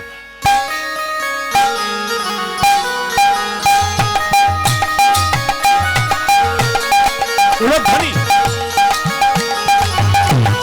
সবাই মিলে হরি বল।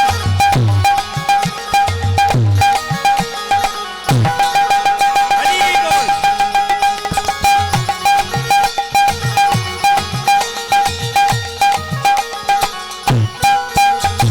শ্যামল তনু যে হলো আবির লাল, আবির লাল, হোলি খেলিছে আমার ব্রজের গোপাল। উলধ্বনি শ্যামল তনু যে হলো আবির ছিল, আবির ছিল, হোলি খেলিছে আমার ব্রজের গোপাল।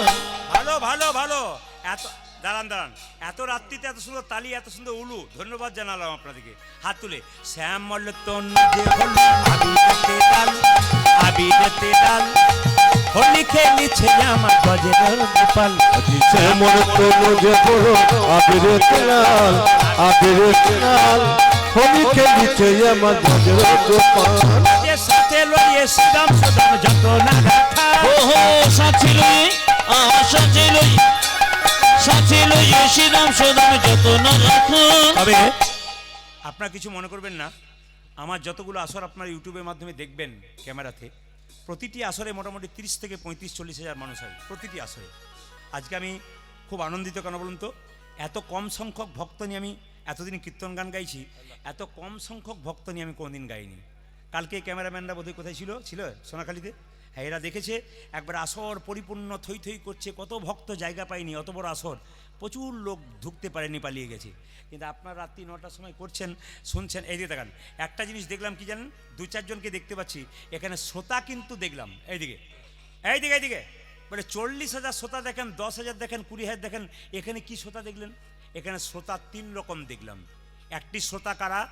যারা মন দিয়ে কীর্তন শুনছে তারা শ্রোতা, এইদিকে যারা মন দিয়ে কীর্তন শুনছে তারা শ্রোতা। আর শ্রোতা কে বলুন তো? একজনের কানে একজন ফুসফুস দিচ্ছে, কটা বাজছে দেখো, আর বাড়ির মেয়েরা তো আসতেই পারছে না এখন বলুন তো, ও তো বাড়িতে কাল সকালে আবার লোকজন থাকবে, তাই রান্নাবান্না করতে অনেক ব্যাপার আছে একটা। আবার 3-4 জন বন্ধু কীর্তন শুনতে এসছে, চল প্রদীপ পালকে দেখে আসি, ও তো দেখলো 3 জনকে নিয়ে গেলো শ্রোতা। এখানে ওটা কম আছে, অন্য জায়গায় 2 জায়গায় থাকে। আর শ্রোতা কারা বলুন তো? আমাদের শ্যামল তনু যে হলো আবির,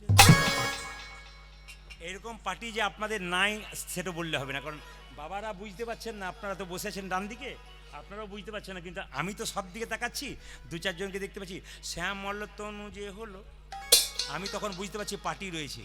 আসলে এরা কেমন তো শ্রোতা। একটা ছোট্ট কথা বলি, আমাকে আপনারা ক্যামেরাতে কদিন দেখছেন? 7 বছর, 6 বছর, 5 বছর দেখছেন, কিছু মনে করবেন না। আমি কি তার আগে গান গাইতাম না? যখন ক্যামেরাতে আমি আসিনি, ইউটিউবে আমি আসিনি, ফেসবুকে আসিনি, তার আগে কিন্তু আমি ঝাড়খণ্ডে প্রচুর গান গাইতাম, প্রচুর গান। ঝাড়খণ্ডে প্রচুর গান হয়, অসম্ভব আসর হয়। দেখলে মাথা খারাপ, এত আসর হয়, বাড়ি বাড়ি আসর হয়, 4 দিন করে গান করায়, এক ব্যক্তি একাই। কোনো মাস্টারমশাই 10,000 লোকের সেবা করাচ্ছে, কিন্তু একজনই কীর্তন করাচ্ছে। অবাক হয়ে যাবেন, ঝাড়খণ্ডে প্রচুর গান হয়। তো এক জায়গায় আমি কীর্তন করতে যাই, প্রতি বছর যাই রামনবমীর দিনে, মায়ের সবাই এরকম। তো ওখানে 4 দিন করে কীর্তন হয়, আমি 2 দিন থাকি। তো এই বছর কীর্তন করতে জবাব দিয়েছি। গত বছর গিয়েছিলাম, তো দেখতে পাচ্ছি মায়েরা একজন বয়স্ক লোক 4টা থেকে 7টা রামায়ণ পাঠ করবে, আর 7টার পরে আমার কীর্তন হবে। সবাই তাকান, 7টার পর আমার কীর্তন, আর 4টা থেকে 7টা রামায়ণ পাঠ হবে। তো আমাকে কমিটি বলছে, প্রদীপবাবু একজন বয়স্ক লোক রামায়ণ পাঠ করবে, দেখবেন কত জ্ঞানী। বললাম তাহলে এক কাজ করি, যেখানে দেখিবে ছাই উড়াইয়া দেখো তাই, পাইলেও পাইতো অমূল্য রতন পাইতে পারো। তা আমি দেখলাম আচ্ছা ঠিক আছে, যদি কিছু পাইতো পাবো। আমি বসে শুনছি মায়েরা 4টা থেকে 7টা, অনেক মেয়েরা কীর্তন রামায়ণ পাঠ শুনতে আসছে, আমি চেয়ারে বসে আছি। দেখছি একজন বুড়ি মাকে একজন নাতনি আঙ্গুলে ধরে নিয়ে এলো, এইদিকে আঙ্গুলে ধরে নিয়ে এলো। রামায়ণ শুরু হলো, বুড়িমা পা লম্বা করলো।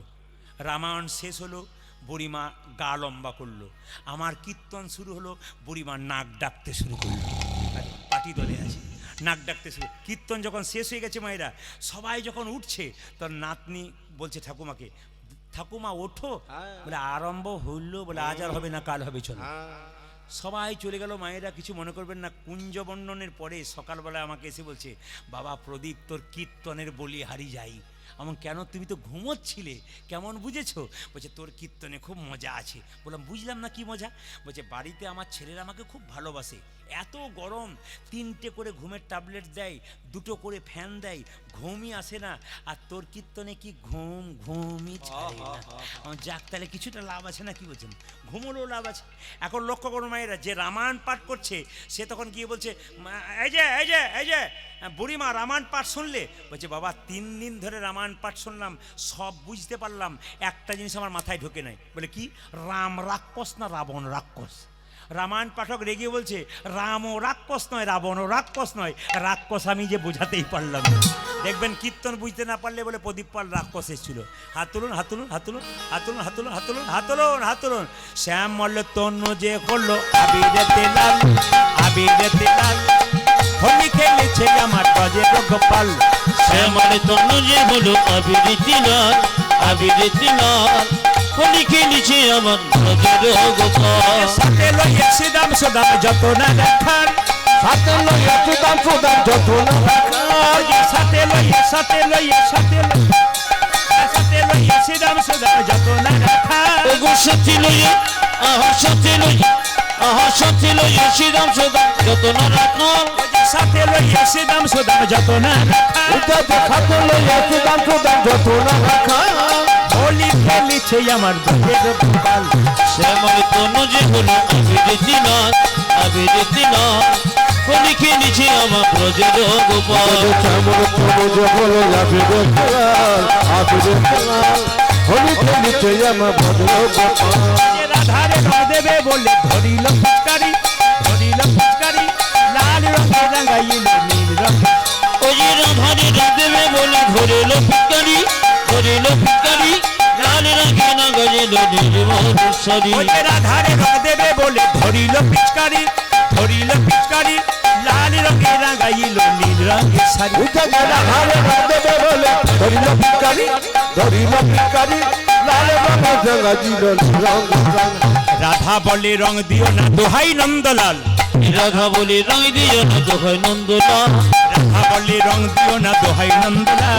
রাধা বলে রং দিও না দোহাই নন্দলাল। যে হোলি খেলিছে আমার ব্রজের গোপাল ধরি। শ্যামার তনু যে হলো আবিরেতে লাল, আবিরেতে লাল, হোলি খেলেছে আমার ব্রজের গোপাল। শ্যামার তনু যে হলো আবিরেতে লাল, হোলি খেলিছে আমার ব্রজের গোপাল। শ্যামার তনু যে হলো আবিরেতে লাল, হোলি খেলেছে আমার ব্রজের গোপাল। শ্যামার তনু যে হলো আবিরেতে লাল, হোলি খেলিছে আমার ব্রজের গোপাল। রাধা রানী কি, শ্যাম সুন্দর কি, জয় মদন মোহন কি, জয়। যাদের ঘুম আসছে তাদের কি? দেখলাম পরীক্ষা করে একবার যেরকম রাধা রানী কি, শ্যাম সুন্দর কি। বাবা যারা জ্ঞানী মানুষ এসছেন একবার মন দিয়ে শুনবেন। টাকার ওপরে একজন মহাপুরুষের ছবি থাকে, মহাপুরুষটার নাম কি? জোরে বলুন। টাকার ওপরে একজন মহাপুরুষের ছবি থাকে, নামটা কি? মহাত্মা গান্ধী। আচ্ছা ওনাকে শুধু ছবিতে দেখছেন, ওনার গুণ শুনেছেন? উনি কত বড় পণ্ডিত, কত বড় জ্ঞানী, কত বড় শাস্ত্রকার একবার দেখেছেন? সবাই তাকান। যাকে দেখছেন টাকার ওপরে যার ছবি, মহাত্মা গান্ধী, উনি সকালবেলায় ঘুম থেকে উঠে স্নান করে গীতা পড়তেন। এইদিকে এইদিকে এইদিকে ও মায়েরা, বিশ্ববিখ্যাত ক্রিকেটার বিরাট কোহলি এবং তার স্ত্রী এত টাকার মালিক, দেশে দেশে তাদের বাড়ি আছে, কয়েক হাজার কোটি টাকার মালিক। সেই দুটো মানুষ বৃন্দাবনে প্রেমানন্দ মহারাজের চরণে পড়ে আছে। আমরা একটা চাকরি পেয়ে গেলে বাবারে কি অহংকার, আমাদের পা মাটিতে পড়ে না, নিজেকে হনুমান মনে করি, পাহাড় তুলে চলে নিয়ে চলে আসবো। সবাই লক্ষ্য করুন, যে যেখানে বসে আছেন মায়েরা একটু অনুভব করবেন, অনুষ্কা কত টাকার মালিক, রোহিত শর্মা ক্রিকেটার কত টাকার মালিক, অমিতাভ বচ্চন, এমনকি কয়েকদিন আগে দেখলাম কে কুমার শানু, তার কাছে গিয়ে মাথা নত করে বসে আছে। তারা জানতে পেরেছে টাকা পয়সাটা বড় কথা নয়, ভগবত সেবাটা বড় কথা, গোবিন্দের চরণটা বড় কথা। ও মায়েরা, ছোটবেলা থেকে ছেলেদেরকে গীতা পড়ান। যদি গীতা পড়াতে না পারেন, বিবেকানন্দের চরিত্র পড়ান। বলে কেন? বিবেকানন্দ কি চরিত্র শুনবেন আপনারা?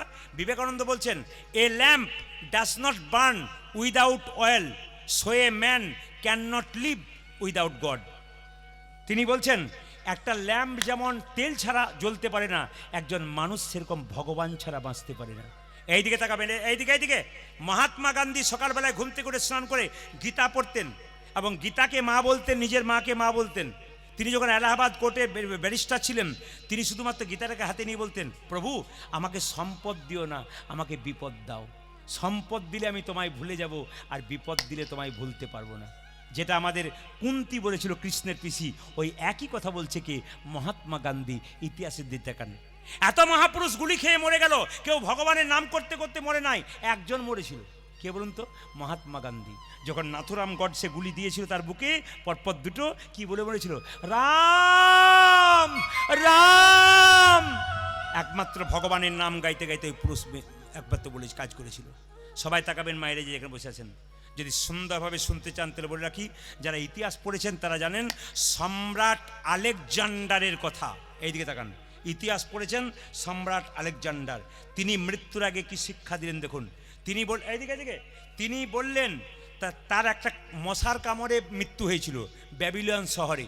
তো দেখুন, সম্রাট আলেকজান্ডার ভারতবর্ষের পৃথিবীর সমস্ত সম্পত্তি যদি 7 ভাগে ভাগ করা যায়, 1 ভাগ সম্পত্তির মালিক সম্রাট আলেকজান্ডার। চমকে যাবেন, গোটা পৃথিবীর সম্পত্তিকে যদি 7 ভাগে ভাগ করা যায়, তবে 1 ভাগ সম্পত্তির মালিক সম্রাট আলেকজান্ডার।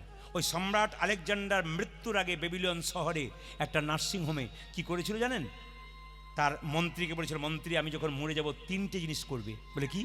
আমি যখন মরে যাব আমাকে কিন্তু তোমরা কেউ কাঁধে নিয়ে যাবে না, 4 জন ডাক্তার কাঁধে নিয়ে যাবে। কি শিক্ষা আছে দেখুন, 4 জন ডাক্তার কাঁধে নিয়ে যাবে। লিখে নিলাম স্যার, আপনি যখন মরে যাবেন 4 জন ডাক্তার কাঁধে নিয়ে যাবে। আচ্ছা, আমি যখন মরে যাব তখন অনেককে চিত হয়ে শুয়ে নিয়ে যাওয়া যায়, কিন্তু আমাকে কিন্তু উপুর হয়ে নিয়ে যাবে, যেন আমার হাতগুলো দুলতে দুলতে যায়। স্যার লিখে নিলাম।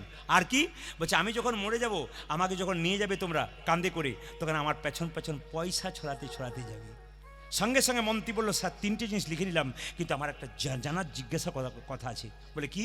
আচ্ছা বলুন তো স্যার। বলে কি? আপনি যখন মরে যাবেন তখন আমরা আপনাকে কাঁধে নিতে পারবো না, আপনজন ডাক্তার কেন নেবে? তিনি বললেন, শোনো মন্ত্রী, আমি জগৎকে দেখাতে চাই, আসে যদি ডাক্তার তবে কি করিবে ডাক্তার? আসে যদি ডাক্তার তবে কি করিবে ডাক্তার? তার মানে কি? আলেকজান্ডার বোঝাচ্ছে যার জীবনে ডাক ডাক ডাক আসে যদি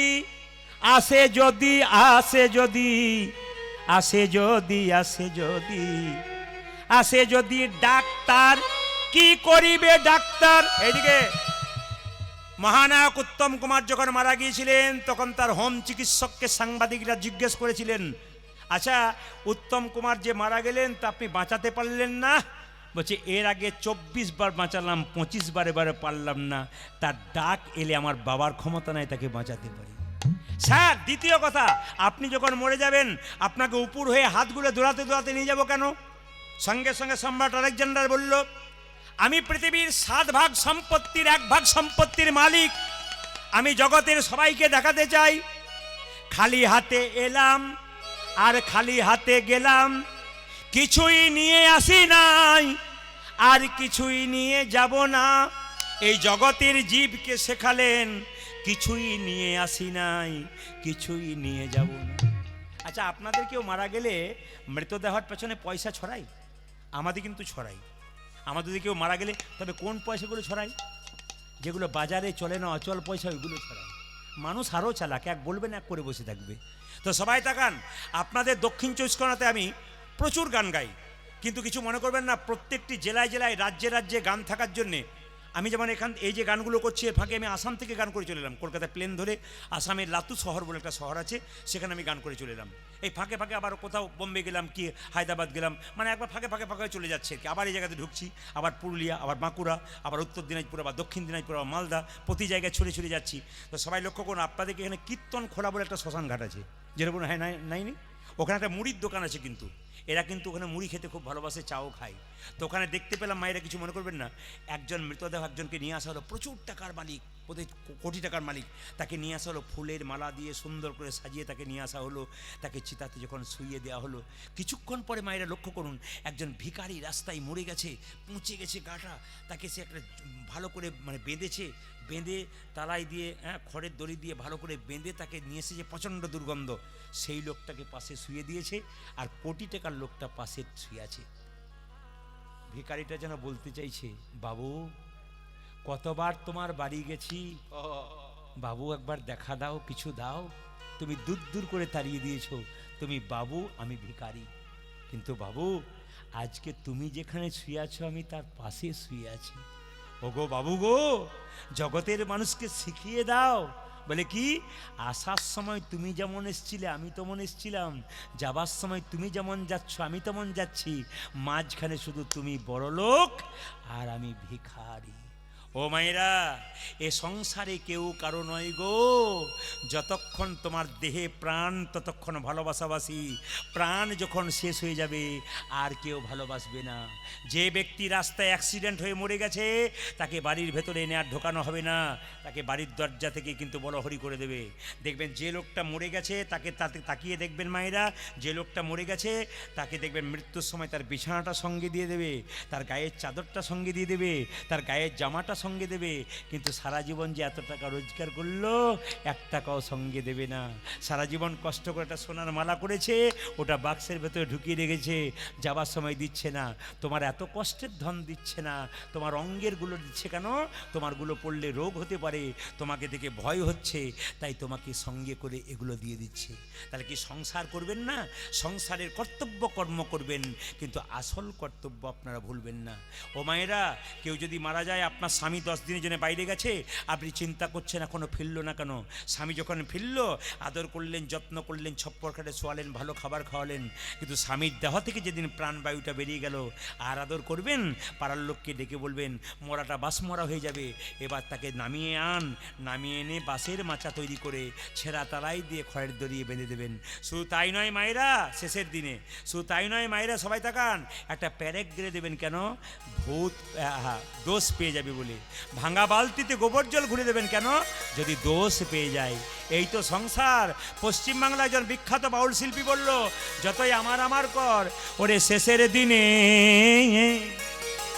সেজন বিনে ও হরি পারতি যখন হবে রে নিতাই। হরি বল হরি বল। শেষ দিনে সেজন বিনে হরি পরি কি হবে রাধে রাধে।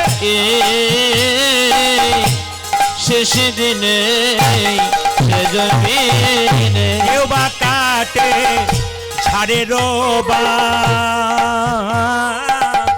কেউ বা পাকাই দড়ি, আমার কেউ কাটে ঝাড়ে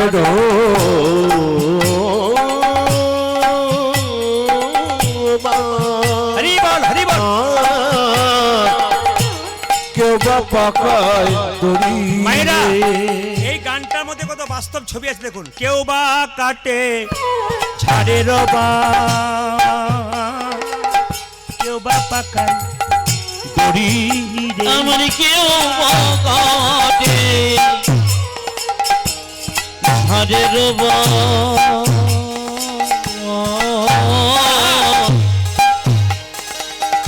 কেউ বা পাকায় দড়ি রে। আর চার কাহারে কাঁধে নিয়ে উঠেছে চার কাহারে কাঁধে নিয়ে চার কাহারে কাঁধে নিয়ে ওই দেখি চারি কাহারে কাঁধে নিয়ে কি করবে? ওগো বলবে হরি হরি, ওগো বলবে হরে হরে গো, হরে হরি গো ওগো বলবে হরে হরি গো, বলবে হরি হরি গো বলিবে হরি হরি গো। সেদিনে সেজনে মায়েরা, এখানে একটা সুন্দর কথা আছে, বলছে যদি কেউ মারা যায় পৃথিবীতে সবাই 2-4 দিনের জন্য কাঁদে, একজন সারা জীবনের জন্য কাঁদে। কে বলুন তো, জোরে বলুন তো, জোরে বলুন, কে কাঁদে? সারা জীবন কে কাঁদে? মা কাঁদিবে, বাবা বাছা, অগ্নি কাঁদে, ভাই আমার মন কাঁদিবে আরে বাবা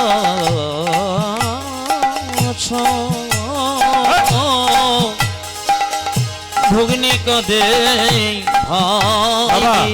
এইদিকে এইদিকে, যদি ছেলে চলে যায় মায়ের কাছ থেকে, মা কিন্তু সারা জীবন কাঁদে। তার প্রমাণ দেবো, জীবন্ত প্রমাণ।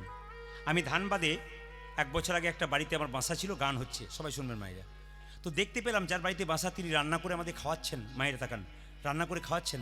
কিন্তু আশ্চর্যের ব্যাপার, কীর্তন যখন হচ্ছে যেখানে, উনি কিন্তু যাচ্ছেন না। আমার 2 দিন কীর্তন, প্রথম দিন গেল না, ভাবলাম ঘরটা আগলে আছে। দ্বিতীয় দিন দেখছি উনি দরজার সামনে বসে বসে কাঁদছেন, কিন্তু কীর্তন শুনতে যাননি। আমি বললাম, মা তোমাকে কেউ কিছু বলেছে তুমি কাঁদছো? বলছে, না বাবা, আমি কীর্তন শুনতে কোনো বছর যাই না। বলে, কেন? না, যে জায়গাতে কীর্তন হচ্ছে ওখানটা পুরাতন দেওয়াল ছিল। আমার 2টো মাত্র ছেলে, এই যে বড় ছেলে দেখতে পাচ্ছ, ছোটটা দেখতে পাচ্ছ না, ও তখন 5 বছর বয়স, ওখানে খেলা করছিল। ওই পাঁচিরটা চাপা দিয়ে ওই ছেলেটা আমার মরে গেছে। আর যখন থেকে মরে গেছে তখন থেকে ওই রাস্তা দিয়ে আমি পেরোই না, ওইখানটা আমি দেখতে পারি না। আমার বড় কষ্ট হয়, হরিনাম দিলেও আমি ওখানে যেতে পারি না। কেন? আমার ছেলে যে ওইখানটাতে মারা গেছে, কত দেওয়াল চাপা পড়ে, কত কষ্ট করে আমার ছেলের প্রাণটা বেরিয়েছে, ওই জায়গাতে আমি মা হয়ে যাব কি করে? মায়ের মতো আপন কেউ হয় না, যার মা কাঁদে তার জগৎ কাঁদে। সবাই শুনবেন, এই জগতে মায়ের মতো কেউ হয় না। একজন মা একজন বাচ্চাকে 10 মাস 10 দিন গর্ভে ধরে রাখে। সেই ছেলে যখন বড় হয় তখন কলকাতায় ফ্ল্যাট কেনে, সবার জায়গা হয় কিন্তু মায়ের জায়গা হয়। কীর্তন জোরে গাইতে হয় না, যদি পরিবেশ ভালো থাকে। মায়ের মতো কেউ আপন হয় না, বাবার মতো কেউ আপন হয় না। বাবা হলো বাড়ির ছাদ, মা হলো খুঁটি। এই দুজন যেদিন চলে যাবে সেই দিন বুঝবে সংসারে আপন বলতে কেউ নাই। মায়েরা, শুনলে চমকে যাবেন, যে যেখানে বসে আছেন, এরই নাম বাবা আর এরই নাম মা। মা বড় মিথ্যেবাদী গো, মা বড় মিথ্যেবাদী। বলে, প্রদীপ বাবু মাকে মিথ্যেবাদী বললেন কেন? সব মারাই প্রায় মিথ্যেবাদী। কেন? বাড়িতে সবাইকে ভালো ভালো খাবার খাইয়ে দেয়, শেষে ছেলে জিজ্ঞেস করে, মা তুমি খাওনি? বলে, আমি তো খেয়েছি রে, তোরা খেলেই আমার খাওয়া হবে। ইনি হচ্ছেন মা। সবাইকে দিয়ে দেয় কিন্তু নিজে খায় না, ইনি হচ্ছেন মা। এই মাকে কেউ যেন কেউ কাঁদিও না, আর বৃদ্ধ বাবাকে কেউ যেন কাঁদিও না। এই যে বয়স্ক বাবারা বসে কীর্তন শুনছেন, আজকে যারা এত সুন্দর বাড়ি দেখছেন, ঘর দেখছেন, সব দেখছেন, কার জন্য দেখছেন? যে ছেলেকে জন্ম দিয়েছে, সেই ছেলেকে কষ্ট করে মানুষ করেছে, না খেয়ে না পড়ে, বলেই তো ছেলে আজকে ওই জায়গাতে গেছে।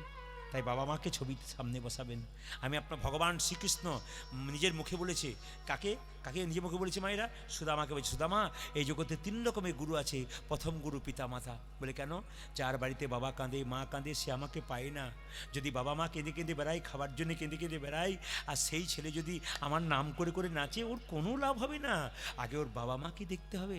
আমি আপনাদের বলতে চাই মায়েরা, দুর্গা অষ্টমীর দিনে যখন মা দুর্গাকে পুজো দেন উপবাস করে, আর নিজের মা বাবা একটা জামা পায়নি, একটু খাবার খায়নি, মা দুর্গা যেন বলতে চাইছে, মাটির প্রতিমা পুজিস রে তুই, আগে ঘরের জীবন্ত বাবা মাকে পুজো কর। এই জীবন্ত বাবা মাকে যদি পুজো করতে পারেন তবে কীর্তন শুনে লাভ আছে। আর জীবন্ত বাবা আমাকে অবজ্ঞা করে আপনি কীর্তন শুনছেন, হাততালি দিচ্ছেন, আপনার কোনো লাভ নেই। কেন?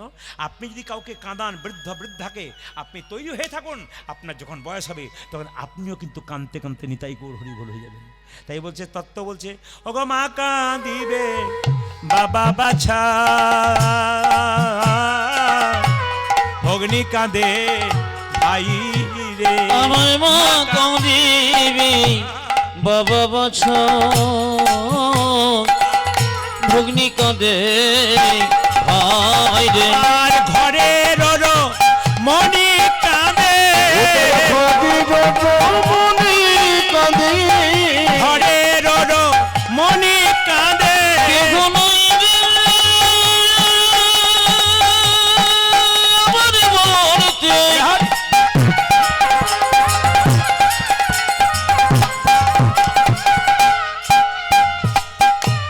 এই সংসারে আমার বলিতে আর কেহ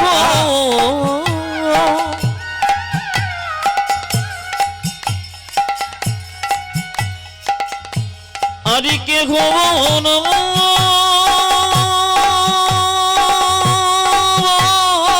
হরি বল।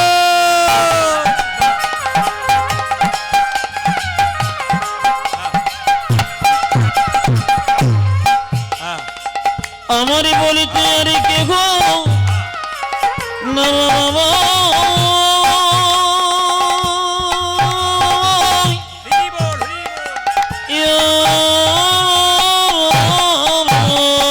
ঘরের মনে করে। স্বামী মরে গেলে স্ত্রী কি বলে? ওই আমার আর যে কেহ নাই, আমার আর যে কেহ নাই রে, আমার আর যে কেহ নাই রে, আমার আর যে কেহ নাই রে, আর যে কেহ নাই রে, আমার আর যে কেহ নাই রে, আর যে কেহ নাই রে, সেজন বিনাই। সবাই যারা তখন কীর্তন শুনলেন, আপনাদের তো বহু কিছু দেওয়ার কথা, কিন্তু কি করবেন এই সংক্ষিপ্ত সময়ের মধ্যে? আপনার একটু সবাই দর্শন করুন, প্রসাদটা সবাই পাবেন। একবার সবাই মিলে মাথায় কাপড়টা নিয়ে বাবু হয়ে দর্শন করুন। রঘুনন্দন গোপীনাথে পুজো করছে, আপনি পুজো করা প্রসাদ সবাই পাবেন। হরে কৃষ্ণ। তবে সবাইকে বলে রাখি, যে যেখানে বসে আছেন মায়েরা, যখন আপনি মন্দিরে পুজো করবেন তখন কিন্তু ফুল আস্তে আস্তে আস্তে, আপনি যখন মন্দিরে পুজো করবেন মায়েরা, পুজো করবার সময় কিন্তু আপনারা একটা মাথায় রাখবেন, ফুল কিন্তু কোনোদিন জল দিয়ে ধুয়ে দেবেন না। খুব মাথায় রাখবেন, এগুলো পুজোর নিয়ম আছে। ফুল কিন্তু জল দিয়ে ধোবেন না, পাতা কিন্তু জল দিয়ে ধোবেন, কিন্তু ফুল জল দিয়ে দেবেন না। রঘুনন্দন জন্ম নিল সরস্বতী পুজোর দিনে, আস্তে আস্তে বড় হলো, তার বাবা চিকিৎসা করতে গেল পাশের গ্রামে একটা বাড়িতে, আর ছোট্ট রঘুকে বলল তুই আজকে পুজোটা দে। আর ছোট্ট রঘু কিন্তু পুজো করছে মায়েরা, সবাই লক্ষ্য করুন। এইদিকে এইদিকে এইদিকে দেখুন, ভগবানকে প্রদীপ দেখাবেন। একবার সবাই এইদিকে, হরে কৃষ্ণ, সবাই তাকান। ভগবানকে প্রদীপ দেখানোর নিয়মটা দেখুন, যে যেখানে বসে আছেন। প্রদীপ দেখাবেন এইভাবে ওং লেখার মতো। এই যে আরতি করে কি না, আরতির নিয়ম আছে কিন্তু, শাস্ত্রকাররা বুঝিয়ে দিয়েছে কিভাবে। যখন আপনি প্রদীপ দেখাবেন ভগবানকে, এরকম ওং লেখার মতো এরকম এরকম দেখিয়ে দেবেন না, কিন্তু সবাই তাকান। প্রদীপ যখন ভগবানকে দেখাবেন এরকম করে ওকে দেখিয়ে দেয়, এরকম দেখাবেন না, কীরকম ওং লেখা না, ওং ওং বাংলাতে, এইরকম ওং। এইটা হচ্ছে প্রদীপ দেখানোর আসল নিয়ম। আপনি ধূপকাঠি দেখাচ্ছেন ভগবানকে, ধূপকাঠি কিন্তু ভগবানকে এরকম ওং লেখার মতো দেখাতে হয়, এমনি এমনি করে নয়, কিন্তু ওং লেখার মতো দেখাতে হয়। শাস্ত্রকররা পরিষ্কার করে বলেছে, নিয়মে করবেন তো ভালো। ভগবানকে যখন প্রদীপটা দিচ্ছেন, যখন তেলের প্রদীপ দেবেন তখন ভগবানের ডান দিকে দেবেন, আর যখন ঘিয়ের প্রদীপ দেবেন ভগবানের বাঁ দিকে দেবেন। শঙ্খ কিন্তু মন্দিরে বাজাবেন, কিন্তু 4 বার বাজাবেন। কবার? 3 বার বাজাবেন। কেন? ব্রহ্মাকে উদ্দেশ্য করে, মহেশ্বরকে উদ্দেশ্য করে, বিষ্ণুকে উদ্দেশ্য করে। আর শঙ্খ 4 বার বাজালে কী হয় মা? ওষুধদেরকে আহ্বান করা হয়। ওই জন্য ভুল করে 4 বার বাজাবেন না। শঙ্খ বাড়িতে দুটো রাখবেন, একটা জলশঙ্খ, একটা বাদ্যশঙ্খ। যে শঙ্খটা বাজানো হয় ওটা এঁঠো করে, ওটা কিন্তু মন্দিরের একবার ভেতরে গোবিন্দের সামনে রাখতে নাই, একটু সরে রাখতে হয়। আর যেটা জলশঙ্খ, যার ভেতরে জল ভরে গোবিন্দকে স্নান করানো হয়, ওই জলশঙ্খটা একবার গোবিন্দের সামনে রাখতে হয়। শঙ্খ নিচে রাখতে নাই, শঙ্খ কিছুর ওপরে রাখতে হয়। ফুল যখন গোবিন্দকে দেবেন, যখন ফুল গাছ থেকে ফুল তুলবেন, দেখুন ফুল গাছ থেকে ফুল তুলতে গেলে ফুল গাছকে বলে তুলতে হয়, না বলে তুলে কিন্তু অপরাধ হয়। কীরকম? সবাই তাকান। শাস্ত্র নির্দেশ করেছে, যখন আপনি ফুল তুলছেন, কি পুরুষ কি নারী, যদি বাবারা হয় গলায় গামছা দিয়ে বা গলায় কাপড় দিয়ে, আর মায়েরা যদি হয় গলায় কাপড় দিয়ে, ফুল গাছ থেকে ফুল তুলবার সময় বলবেন, হে বৃক্ষ মাতা, তুমি যে বক্ষ বিদীর্ণ করে ফুল দিয়েছো, এই ফুল গোবিন্দ সেবায় লাগাবো, তুমি আমাকে নিজ গুণে ক্ষমা করো যদি তোমার কোনো কষ্ট হয়। খুব মাথায় রাখবেন, এই কথাটা বলবেন। যদি এই কথাটা বলতে না পারেন তাহলে প্রণাম করবেন আর হরে কৃষ্ণ মহামন্ত্র বলবেন, কানে হাত দিয়ে ফুলটা তুলবেন। কেন? ফুল গাছকে বলে তুলতে হয়, নইলে কিন্তু অপরাধ করা হয়। 2 শুনে রাখবেন। ধরুন কারো ফুল গাছ, ভোরবেলাতে আপনি রাস্তা দিয়ে যাচ্ছেন, কারো ফুল গাছে ফুল ধরেছে, আপনি না বলে নিয়ে গেলেন, গোবিন্দ সেবা করলেন, গোটাটা কিন্তু বেকার হয়ে গেল, বরং পাপ হলো আপনার। কেন? যার ফুল তাকে বলে নিয়ে যেতে হয়, না বলে কিন্তু ফুল তুলতে নাই। খুব মাথায় রাখবেন। শ্মশান ঘাটে বড় ফুল গাছ, সুন্দর দেখতে ফুল, ওই ফুল দেবেন না। নোংরা জায়গায় ফুল গাছ হয়েছে কিন্তু ফুলটা খুব সুন্দর, ওটা গোবিন্দ সেবায় দেবেন না। এগুলো কতগুলো নিয়ম আপনারা করবেন, দেখবেন আপনার জীবন সুন্দর হবে। তা আপনাদেরকে ছোট্ট সময়ের মধ্যে কিছু কিছু যে তত্ত্ব কথাগুলো বললাম আপনারা মনোনিবেশ করবেন। ইউটিউবের মাধ্যমে আরও নতুন নতুন তত্ত্ব কথা শুনবেন। সবাই লক্ষ্য করুন কীভাবে গোপীনাথকে পুজো করছে রঘুনন্দন, সবাই লক্ষ্য করুন একসঙ্গে। মামা অন্তরা মন্দির, মাত্র 5 বছর বয়স, ছোট্ট রঘুন পুজো করছে। মামা অন্তর মন্দিরে তুমি জাগো জাগো, মদন কৃষ্ণ গোপাল গোপাল রে, মদন কৃষ্ণ গোপাল। মামা অন্তর মন্দিরে জাগো জাগো, মদন কৃষ্ণ গোপাল গোপাল, মদন কৃষ্ণ গোপাল। ভালো উলুধ্বনি দেবেন, উলুধ্বনি। মামা অন্তরা মন্দিরে জাগো জাগো, মদন কৃষ্ণ গোপাল গোপাল রে, মদন কৃষ্ণ গোপাল। মামা অন্তত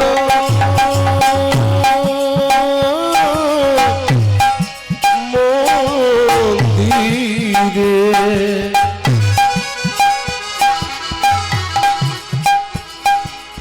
জাগো জাগো, মদন কৃষ্ণ গোপাল গোপাল, মদন কৃষ্ণ গোপাল। লয়ে রাধা বামে এসব ব্রজ ধামে, লয়ে রাধা বামে এসব ব্রজ ধাম, লয়ে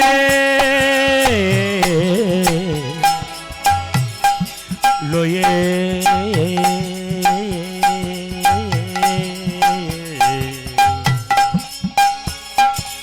লয়ে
নব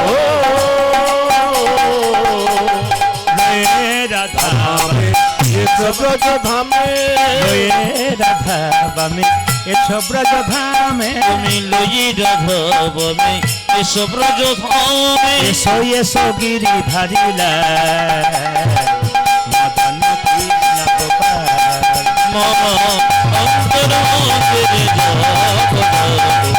মদন কৃষ্ণ গোপাল গোপাল মদন কৃষ্ণ গোপাল মদন কৃষ্ণ গোপাল। বাবা চিকিৎসা করতে গেছিল, ফিরে এলো, যেই না দরজা খুলেছে অমনি দেখতে পেল গোপীনাথের হাতে অর্ধেকটা পাথরের নাড়ু। জিজ্ঞেস করছে ছেলেকে, তুই কি দেখছিস? ছেলে বলল, রঘুনন্দন বলল, আমি দেখছি আসল নাড়ু। বাবা বলছে, আমি কেন পাথরের নাড়ু দেখছি? সঙ্গে সঙ্গে গোপীনাথ বলল, রঘু তুই তোর বাবার মাথায় তোর হাতটা দিয়ে দেখবে, তোর বাবা দেখতে পাবে আসল নাড়ু খাচ্ছি। এখনও পর্যন্ত যদি অর্ধেকটা নাড়ু আপনার শিখণ্ডে দেখতে পাবেন। দুপুর রাত্রি 12টা বেজেছে, আপনারা এখনও বসে আছেন, রাজগান শুনবেন। একটা কথা বলে যাই, 2-3টি কথা জিজ্ঞেস করে যাব। আমার ফোন নাম্বারটা দিয়ে যাব, যাদের কাছে মোবাইল আছে তারা নিতে পারেন। নাম্বারটা বলে যাই।